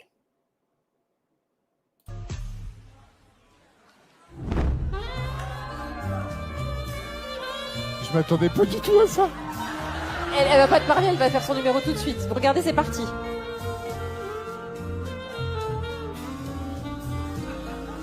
Je suis très inquiète. Now, you've heard the term playing the skin flute. This is a little different. This is certain folds of skin playing the flute.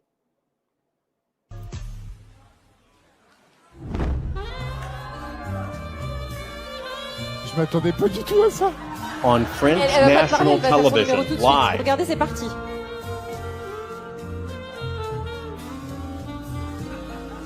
Je suis très inquiète.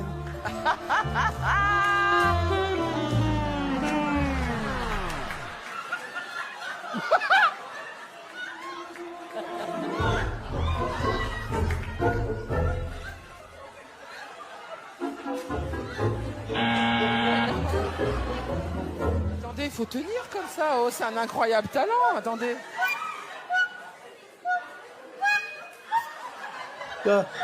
Where is Jacques? Jacques, don't make fool. Don't make fool.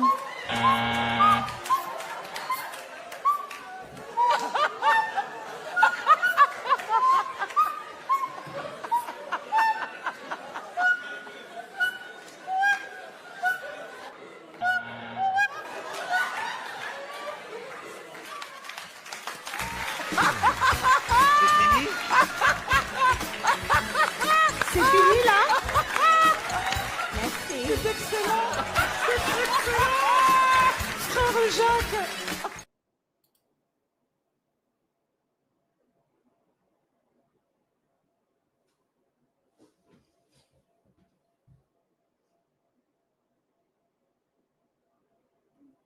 I hear she's a hell of a ping pong player.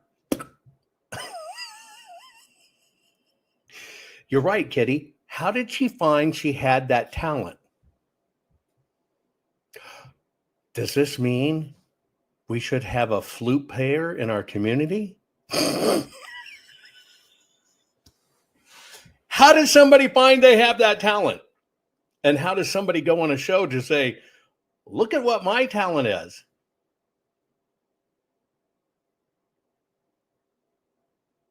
I guess if she was your girlfriend, she could kind of, y'all both get out of the shower, you know, tickling the butterfly. She could blow dry your hair at the same time. I don't know. Are you kidding me? And that's Zamfir gone wrong. Yeah, Zamfir.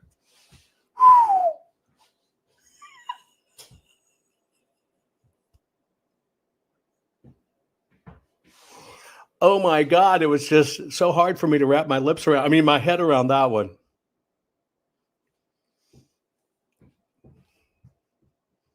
You ask, can she do that in a marching band? Yes, but she has to crab walk.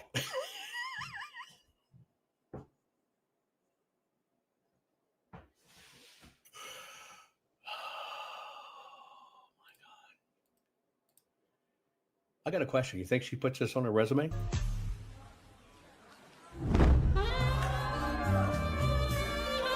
Je m'attendais pas du tout à ça. Elle va pas te parler, elle va faire son numéro tout de suite. Vous regardez, c'est parti.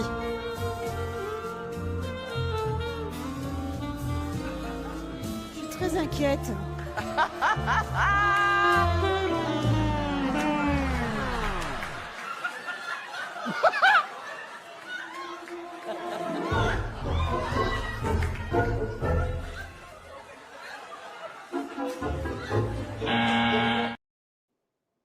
Now look, I thought I was a talented kid when I could fart with my underarm.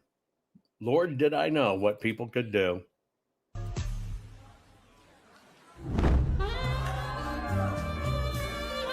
Je m'attendais pas du tout à ça. Elle va pas te parler, elle va faire son numéro tout de suite. Vous regardez, c'est parti.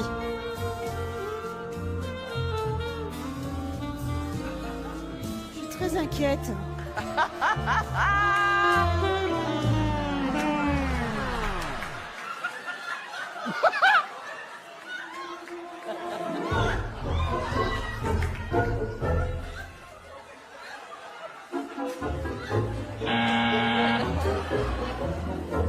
il faut tenir comme ça. Oh, c'est un incroyable talent. Attendez.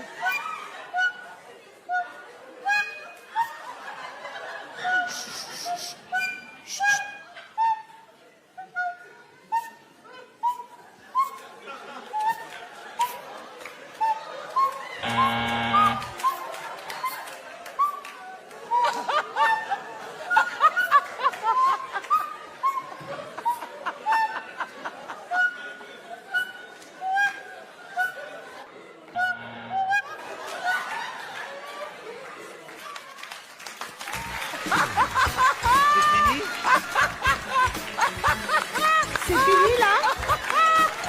Merci. C'est excellent. C'est excellent. Frère Jacques.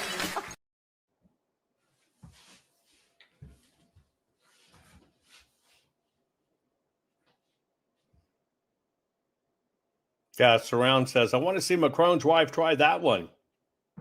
She comes self-equipped with the flute from what I hear. Anyway, oh my God. Hey, where have I seen you before? I know I've seen you. Where have I seen you before? Your face looks...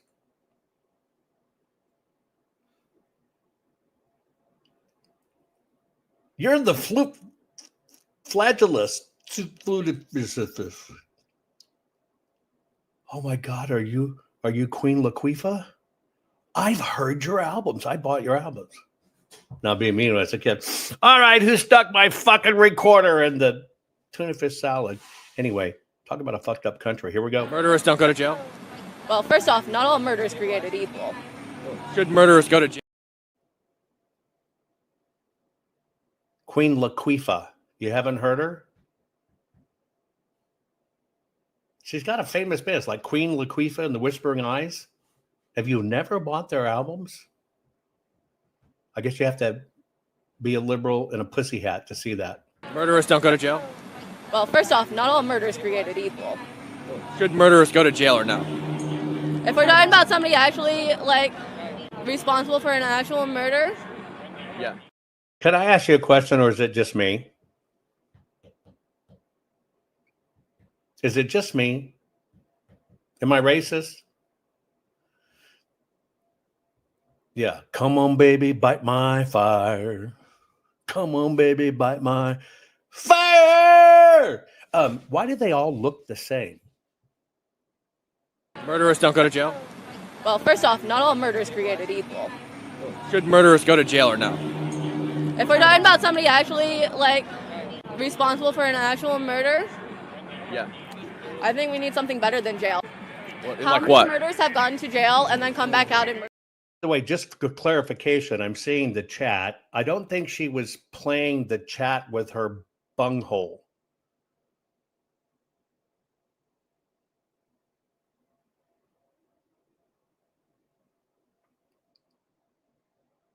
Okay. Do you think she was playing with her butterfly canal velvet taco, or do you think she was playing with her bunghole? Put it in chat.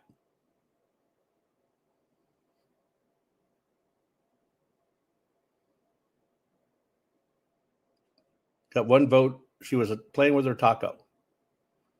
Because I'm watching people debate and chat whether she was playing with her cooter or pooter. Which was it? Her vajayjay, right? Yeah. I don't think it was her anus. Montana Finn wants to know, but does air come out though? Guys, you want to fill her in?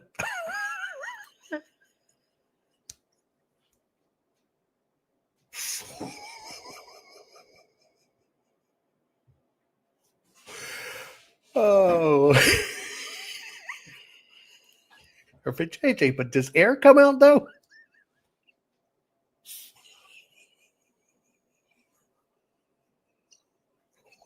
You're fucking killing me.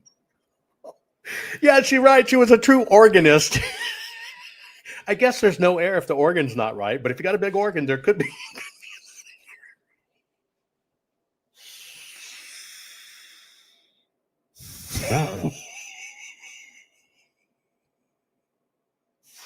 Oh, man.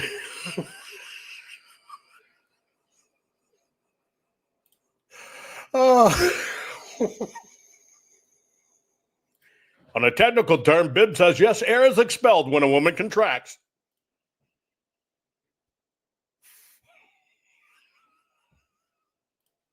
Speaking from experience.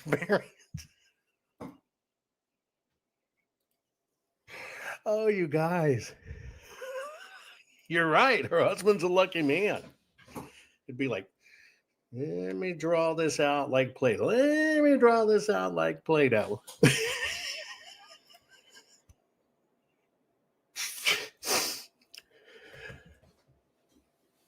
Yes. And I got corrected. It's not a flute, but I do know she went to the Kegel School of Flutists. Now, there you go. I didn't think about that one. Flute, sax, two at once. Wow, that'd be a very deeply penetrating performance. Why do they all look the same? Murderers don't go to jail? Well, first off, not all murders created equal. Should murderers go to jail or no? If we're talking about somebody actually, like, responsible for an actual murder, Yeah. I think we need something better than jail. How Like many what? murders have gone to jail and then come back out and murdered somebody else? I don't know, but like, what's the alternative? What's the alternative? I think you should look to your history books for that. No, just tell We me. went through millennia of existence without the modern prison system. What do we do, kill them? No. Then what do we do with them? Restorative justice systems like we used to. Like what? But what's the solution? I'm not giving you an entire criminal justice lesson. Just on tell the me, street. if you don't send them to jail, where do you send them? Huh? If you don't send them to jail, where do you send them? Where do you send them? Why do we need to specifically send them somewhere? Well, they shouldn't be on the streets after they've murdered somebody, surely. Depends. No, murderers shouldn't be on the street. It doesn't depend at all. I think it depends. I don't think it depends at all. If you kill somebody, you should be in jail. It's not self-defense. I think I might be too radical for you to be talking So to. you here, disagree with that premise? What? That murderers should not be on the streets? That murderers are on the streets right now. But do you think we should make so they're not on the streets? No. I believe in restorative justice. Let them walk free. Punitive justice does not do anything. Let them to walk protect our free. communities. Let them walk free then. I don't say that there shouldn't be any consequences, but I don't think that incarceration is the right one. But let them walk free. Let them walk free. With restrictions, but yeah. They don't need to murderers walk free. Huh? Murderers walk free, yeah. Like they do now, yeah. Murderers walk free That every is day. Did you know in the absolutely United States insane. you have 50% chance of getting away with your first murder? I don't care. My premise is that murderers should go to jail. They should be removed from the streets. You disagree with that? My premise is that our current way of handling murderers and our punitive justice system does not work. Because you think you don't agree with sending them to jail. Well, okay, do you know what caused the most violent crime? What has the most violent crime? What caused the most violent crime? I don't care. What is it? Poverty. That is not true. It is true. If you go and you look at Okay. the statistics and the data from So then why is it that the black community committed less crime under Jim Crow when they were poorer than they do now when they have more money? Why is that the case? Same reason why illegal immigrants are have the lowest crime rates in the United States. That's not true. They disproportionately commit crime. No, they don't. Yes, they do. Look at El Paso. I have. Look at Kinney County, Texas. No, you haven't. In Kinney County, Texas, there are more crimes committed by illegal immigrants than there are people living in the county. In El Paso, it accounts for about half of all crime. Extremely disproportionate. You got 2 places in Texas. Got Right. any more than that? Hey, what yeah. about the entire country? Virtually every yeah, you can't do every state in the country. You know why? Because if you had done any research into the criminality of illegal immigrants, you would know that there is only one state in this entire country that sorts crime data based on immigration status. What state is it? It's Texas. You've never looked into it. You would know that every study about criminality of illegal immigrants is based out of the Texas Department of Public Safety. I have looked into You it. haven't, or you would know that. This is like criminality of illegal immigrants 101. It's the first thing you learn when you start looking into this. There's only one state that tracks the data. Texas. Oh, I see your issue. You only look at the first thing they tell you. You don't look deeper. No, I've looked at every study. I've looked at studies that support your claim. I've looked at studies that support my claim, and I've looked at the raw Texas Department of Public Safety I grew data. up on MAGA. Both my parents are You haven't MAGA. looked into it. You haven't looked into I it. have. You haven't. I have. You haven't. You think that murderers should walk free? I think murderers should be dealt with in an actual just and humane way that protects Like our letting them people. walk free. Like letting them walk not free. imprisoning them. Okay, then what's the alternative that would protect the people? Restorative justice programs. What is that? Okay, we need programs that help end poverty, to bring people out of poverty so people don't feel the need But when to somebody violent commits over murder, what do you do about that? The majority of murders are committed out of the heat of passion, not because of poverty. Okay? So the majority of murders happen because you're mad at somebody, not You wanna poverty. talk about, yes.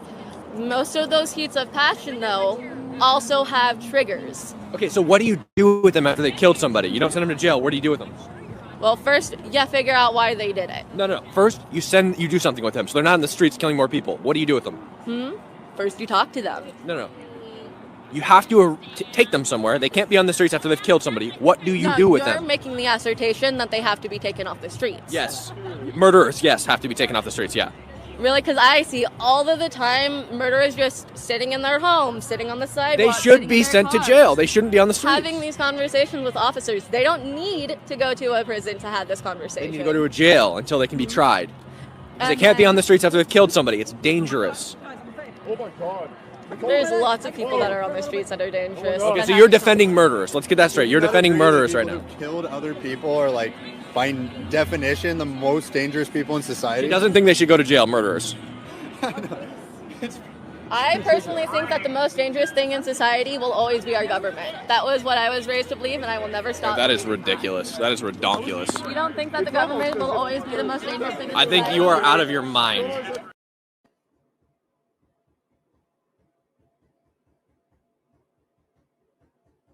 Do you think the pussy hat does it? You put that hat on and your brain just dissolves?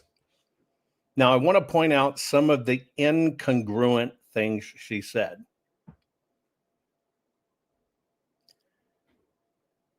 I'm going to give you a hint. It's the last thing she said. I was raised to believe government was bad. Right?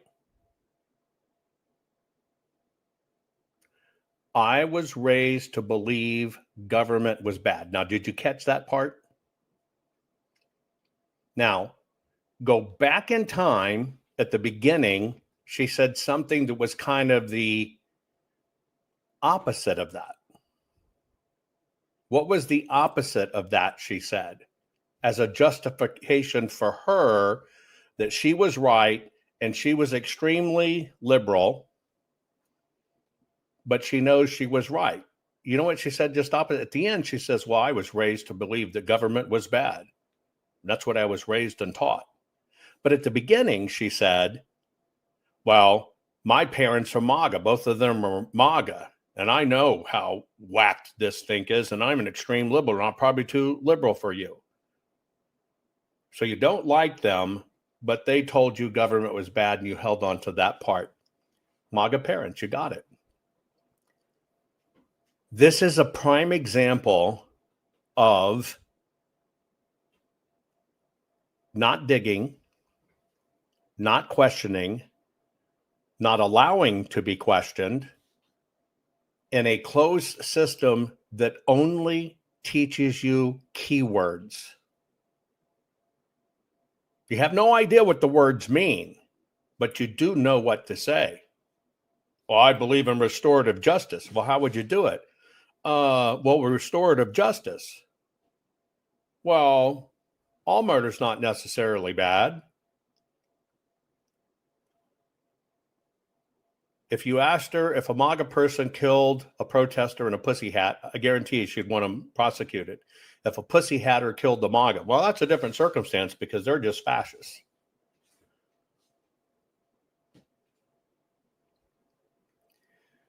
I've always warned against what the system creates, and that's a two-minded individual, right? You can't be of two minds. Her whole conversation is the sickness of a two-minded person. I'm going to replay it for you because now I want you to look at this to understand the sickness that is created. I just want you to understand the sickness that is created. She has been told there is no crime, which is what Mondami has said. It's just people that have nothing. It's poverty. And because of poverty, they create crimes because they're only trying to get some school clothes. Watch this again. But I want you, and this is not the girl that was crying on the Capitol steps when President Trump got elected. Make a little chart, like when you're playing Yahtzee. How many times not only can she not explain what restorative justice is and how it works, but how she even contradicts herself. Give it to her. She never gave up and walked away. You know, most of them, I'm not going to talk to you. You're a racist pig. And they walk off to protect themselves. Got to give it to this little girl. She had a little bit of balls. She could talk for 5 minutes. Murderers don't go to jail? Well, first off, not all murders created equal. Should murderers go to jail or no? If we're talking about somebody actually, like, responsible for an actual murder, yeah, I think we need something better than jail. Well, How like many what? murders have gone to jail and then come back out and murdered somebody else? I don't know, but like, what's the alternative? What's the alternative? I think you should look to your history books for that. I'll give you an example. She proved the point that when people murder, they have a propensity to recommit murder. But what did she associate it with? How many people come out of jail, go to jail for murder, come out of jail and murder again? You get it? First, it was poverty that caused a person to murder. Second, no, that was jail, prison that caused them to be murdered. Murderers don't go to jail? Well, first off, not all murders created equal. Should murderers go to jail or no? If we're talking about somebody actually, like, responsible for an actual murder, yeah, I think we need something better than jail. Well, How like many what? murders have gone to jail and then come back out and murdered somebody else? I don't know, but like, what's the alternative? What's the alternative? I think you should look to your history books for that. No, just tell me. We went through millennia of existence without the modern prison system. What do? Kill them? No. Then what do we do with them? Restorative justice systems like we used to. Like what? But what's the solution? I'm not giving you an entire criminal justice lesson. Just tell me, if you don't send them to jail, where do you send them? Huh? If you don't send them to jail, where do you send them? Where do you send them? Why do we need to specifically send them somewhere? Well, they shouldn't be on the streets after they've murdered somebody, surely. Depends. No, murderers shouldn't be on the street. It doesn't depend at all. I think it depends. I don't think it depends at all. If you kill somebody, you should be in jail. It's not self-defense. I think I might be too radical for you to be talking to. So you disagree with that premise? What? That murderers should not be on the streets? That murderers are on the streets right now. But do you think we should make so they're not on the streets? No. I believe in restorative justice. Let them walk free. Punitive justice does not do anything. Let them walk free. Let them walk free then. I don't say that there shouldn't be any consequences, but I don't think that incarceration is the right one. But let them walk free. Let them walk free. With restrictions, but yeah. They don't need murderers walk free. Huh? Murderers walk free, yeah. Like they do now, yeah. Murderers walk free every day. Did you know in the United States you have 50% chance of getting away with your first murder? I don't care. My premise is that murderers should go to jail. They should be removed from the streets. You disagree with that? My premise is that our current way of handling murderers and our punitive justice system does not work. Because you think you don't agree with sending them to jail? Well, okay, do you know what caused the most violent crime? What has the most violent crime? What caused the most violent crime? I don't care. What is it? Poverty. That is not true. It is true. If you go and you look at the statistics and the data from so then why is it... Okay, so you've had enough of her, right? Well, she said you should go look at history. You should go look at history. Well, what if we did that? You ready? Okay. Let's go back to the 7th century China. It was called the Tang Code. Don't confuse it with the Poontang flutist. The Tang Code. So let's go back and look at history. How did the top 10 countries in the world deal with this stuff? Now, in this, you're going to get why they're teaching our kids this. Why they're teaching our kids certain things. Now, get ready. In Tang, China, right? Murder was treated as one of the worst, gravest kinds there was, of things there was. And there were two things depending upon aggravating factors. Yes, the Bible says an eye for an eye. Okay. And yes, Kodoba says, Jovan, these people are a waste of time. They're indoctrinated beyond the ability to change. I'm about to share something with you to show you why you need to pay attention to this. I've always told you, if you don't know why they do it and how they do it, you don't know how to defend against it. So hang on, Brett. So in Tang, China, depending upon, aggravating circumstances, you were either in public strangulated or you were beheaded. So, okay, little girl, if we rely on history, whose history do you want to choose? In China, you were strangulated or beheaded. Now, if you created an especially heinous crime, they had a more shocking punishment than strangulation or beheading. It was basically Ling Chi. You were required to play the flute. Now, Ling Chi was in front of people connected to the person you murdered, which basically means if you killed somebody close of kin, meaning you did it within your own family, they didn't strangle you. They didn't behead you. They did Ling Ching. Right? They would administer to you the death of 1,000 cuts.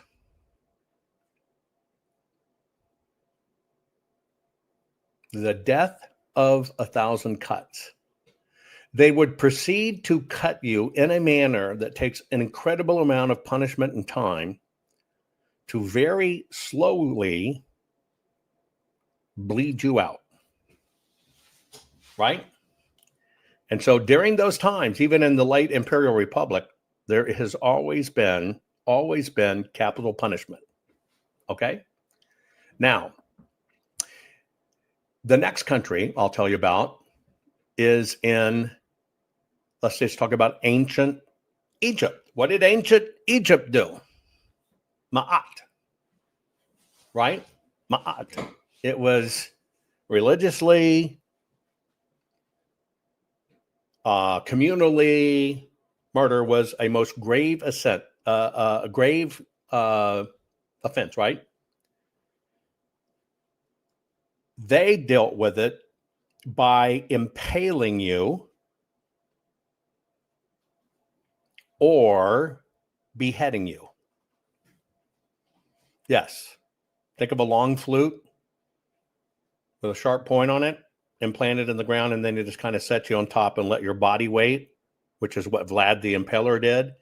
You try to hold it back with those kegels, but slowly your body can't hold anymore, and it just slowly, your own weight just keeps on digging the impalement deeper and deeper and deeper, and it just kind of runs up your intestines, hits into your stomach, and kind of crawls up your spine, scraping, till eventually gets up to your lung and stuff, and you're dead. Okay, she probably doesn't want that. If, in fact, it was murder, but it wasn't considered a heinous murder, they would do two things. There were two other ones that didn't kill you. Number one is they would mutilate you for life, so you were marked, or they would exile you to a foreign land, right? Period. punishable by death. So we got that from history. What about the ancient Greeks? The ancient Greeks, they had kind of a classification, okay? They had intentional killing. If you killed somebody intentionally, actual homicide, right? Then it was death penalty. If you, you didn't want to go to prison, restorative justice. Pay attention, because I'm going to tell you where this restorative justice comes from. And you might be informed on something you didn't pay attention to, is why I show this stuff. Okay. So ancient Greece, death penalty. Now, if it was an unintentional killing, then they would basically do a purification service, right? Plead for your soul. But they would exile you. You can no longer be around the country or the people. You're gone forever. And that was just for an accidental death. Okay? If for any reason the murder, and this is in Hellenistic and Byzantine periods, if any reason the murder was intentional, and it was tied to anything political, then you were absolutely guaranteed death. But they would mutilate you long before they would kill you. Ancient Italy, because she says, go back to look at history. You got to get, what's restorative justice? Well, you look at history.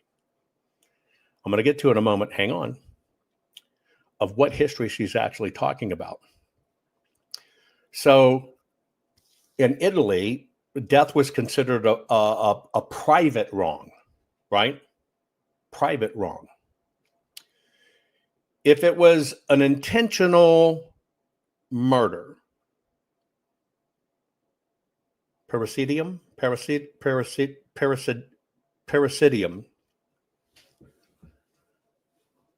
then if you were a citizen, you were beheaded. But she keeps on telling us to go to history to find out what restorative justice is. If you were not a citizen, if you were an illegal or a slave,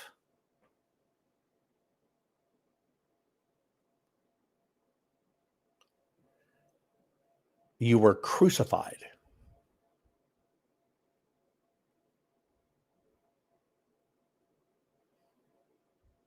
If it was a particularly heinous crime, whether you were a citizen or a slave or an illegal, you were subject to demonanto ad bestias, thrown to the wild animals while everybody watches. Some city-states, Venice had beheading, etc., right? They kind of had that. And the United Kingdom,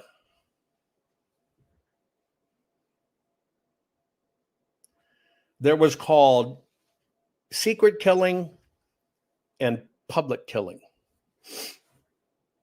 They called one secret killing, you killed somebody in secret. They called one public murder, public homicide. And homicide was against the crown, right? It was an offense against the crown. You were hanged.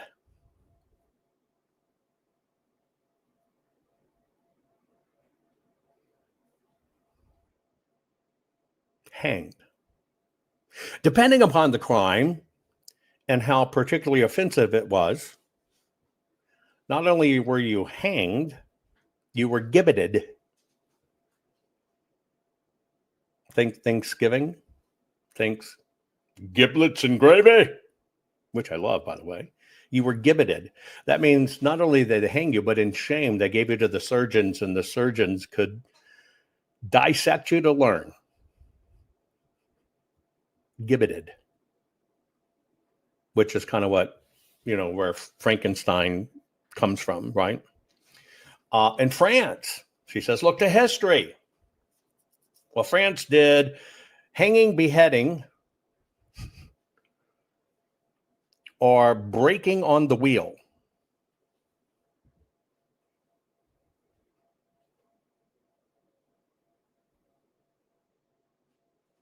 We know hanging, we know beheading. Breaking on the wheel.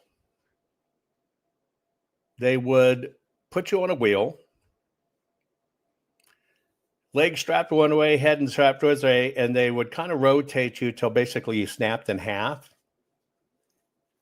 or ripped out your arms or leg, kind of like the stretching rack, but a little different. Guillotine was for the public. If you were a noble of anything, you got a cleaner execution, which was just by a sword put in the back of the neck, and they just go and versus, chopping your head off. Well, let's look at ancient Germany then. She says, look to history, what we're supposed to do. And the Holy Roman Empire and the German principalities, they had both Germanic law and they had both regional law. And it was really, in German, also used beheading, hanging, and breaking by the wheel. Okay? Exentra. And what we're going to talk about, a few things that come in subtly you need to know about it. In Russia, murder was execution. Yeah, of course, they had exile, right? In the United States of America, they had capital crime. So you got it. You got to understand, death is the default. But you probably didn't catch the Muslim countries.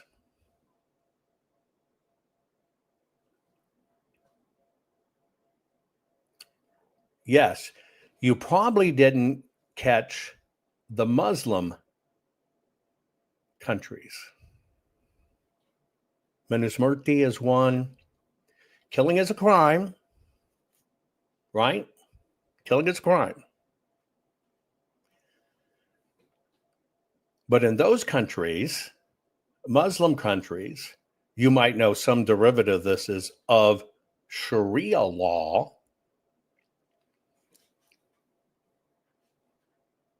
Get ready. You could, for the family,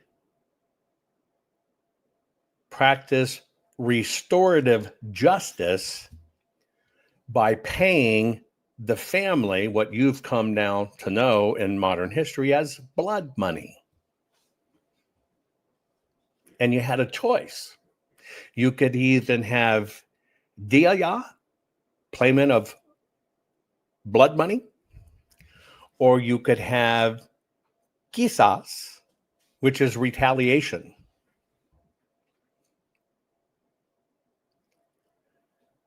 It's the Muslim countries that practice and have restorative justice. Now, do you understand where this comes from? Now, do you understand why they're subtly teaching that in our universities? This thing about restorative justice, and they got our kids harping it. It's Islamification.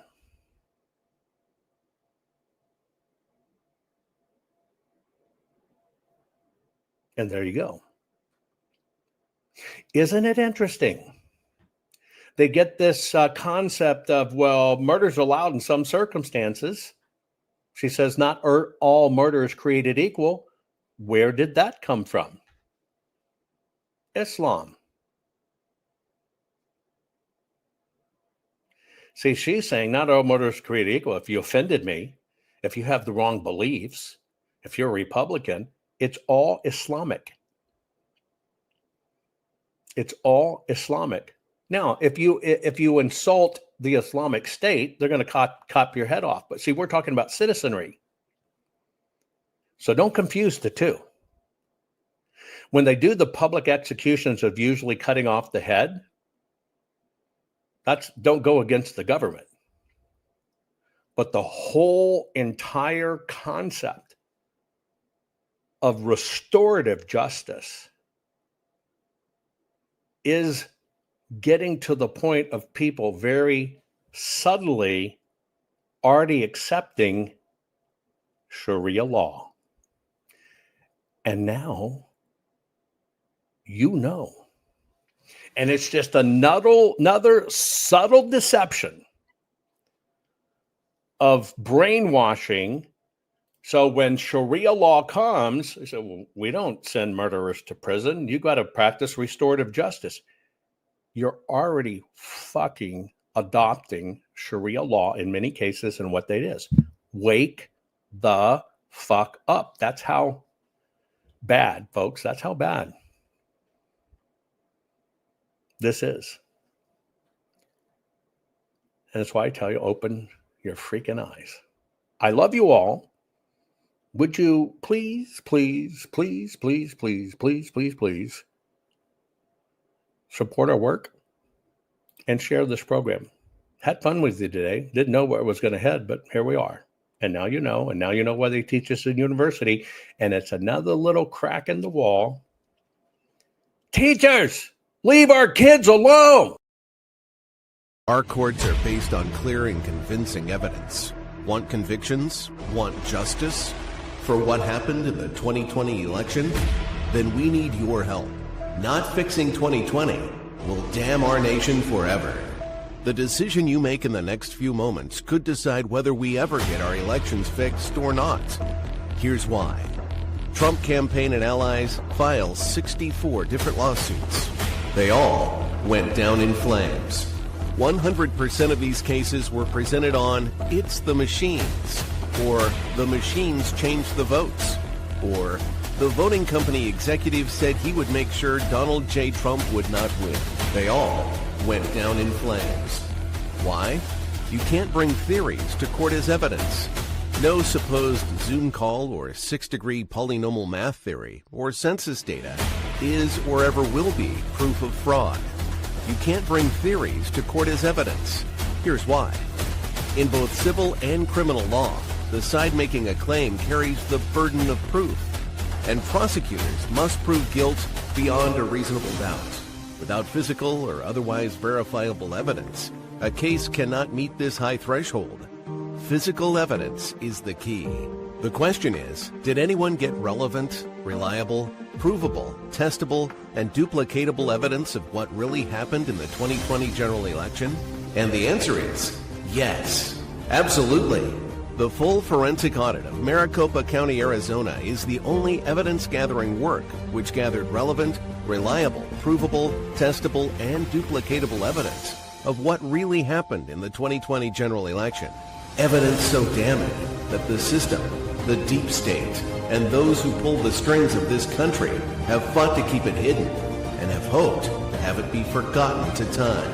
Almost $3 million invested in time, funds, and efforts to unlock that which the system wanted hidden. But now, that evidence is in danger of being lost forever. So if you want what happened in the 2020 election fixed, then we need your help. Please donate to protect and secure this historic evidence. With the 2026 midterms coming up, the system is going to try to lame duck President Trump and then most likely introduce new impeachment proceedings. This is the evidence which will help win the war which is surely to come. We need to keep Maricopa County full forensic investigation and archives secure and ongoing. So if you want what happened in the 2020 election fixed, then we need your help. Please donate to protect and secure this historic evidence. We need your help securing the full forensic audit archives. Don't allow the only testable, objective, and reliable 2020 election evidence fall into obscurity. Millions were spent on getting it documented and tested. This is historic evidence. Not fixing 2020 will damn our nation forever. The historic Maricopa County full forensic audit effort processed 20,895,610 digital and forensic images of varying formats, resulted in 208 million individual evidence-proof files. The system processed over 58 billion forensic measurements, resulting in over 2 trillion individual base computations. No hopium, no hype, just hardcore forensic evidence.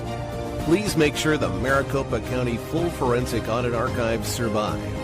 Donate now.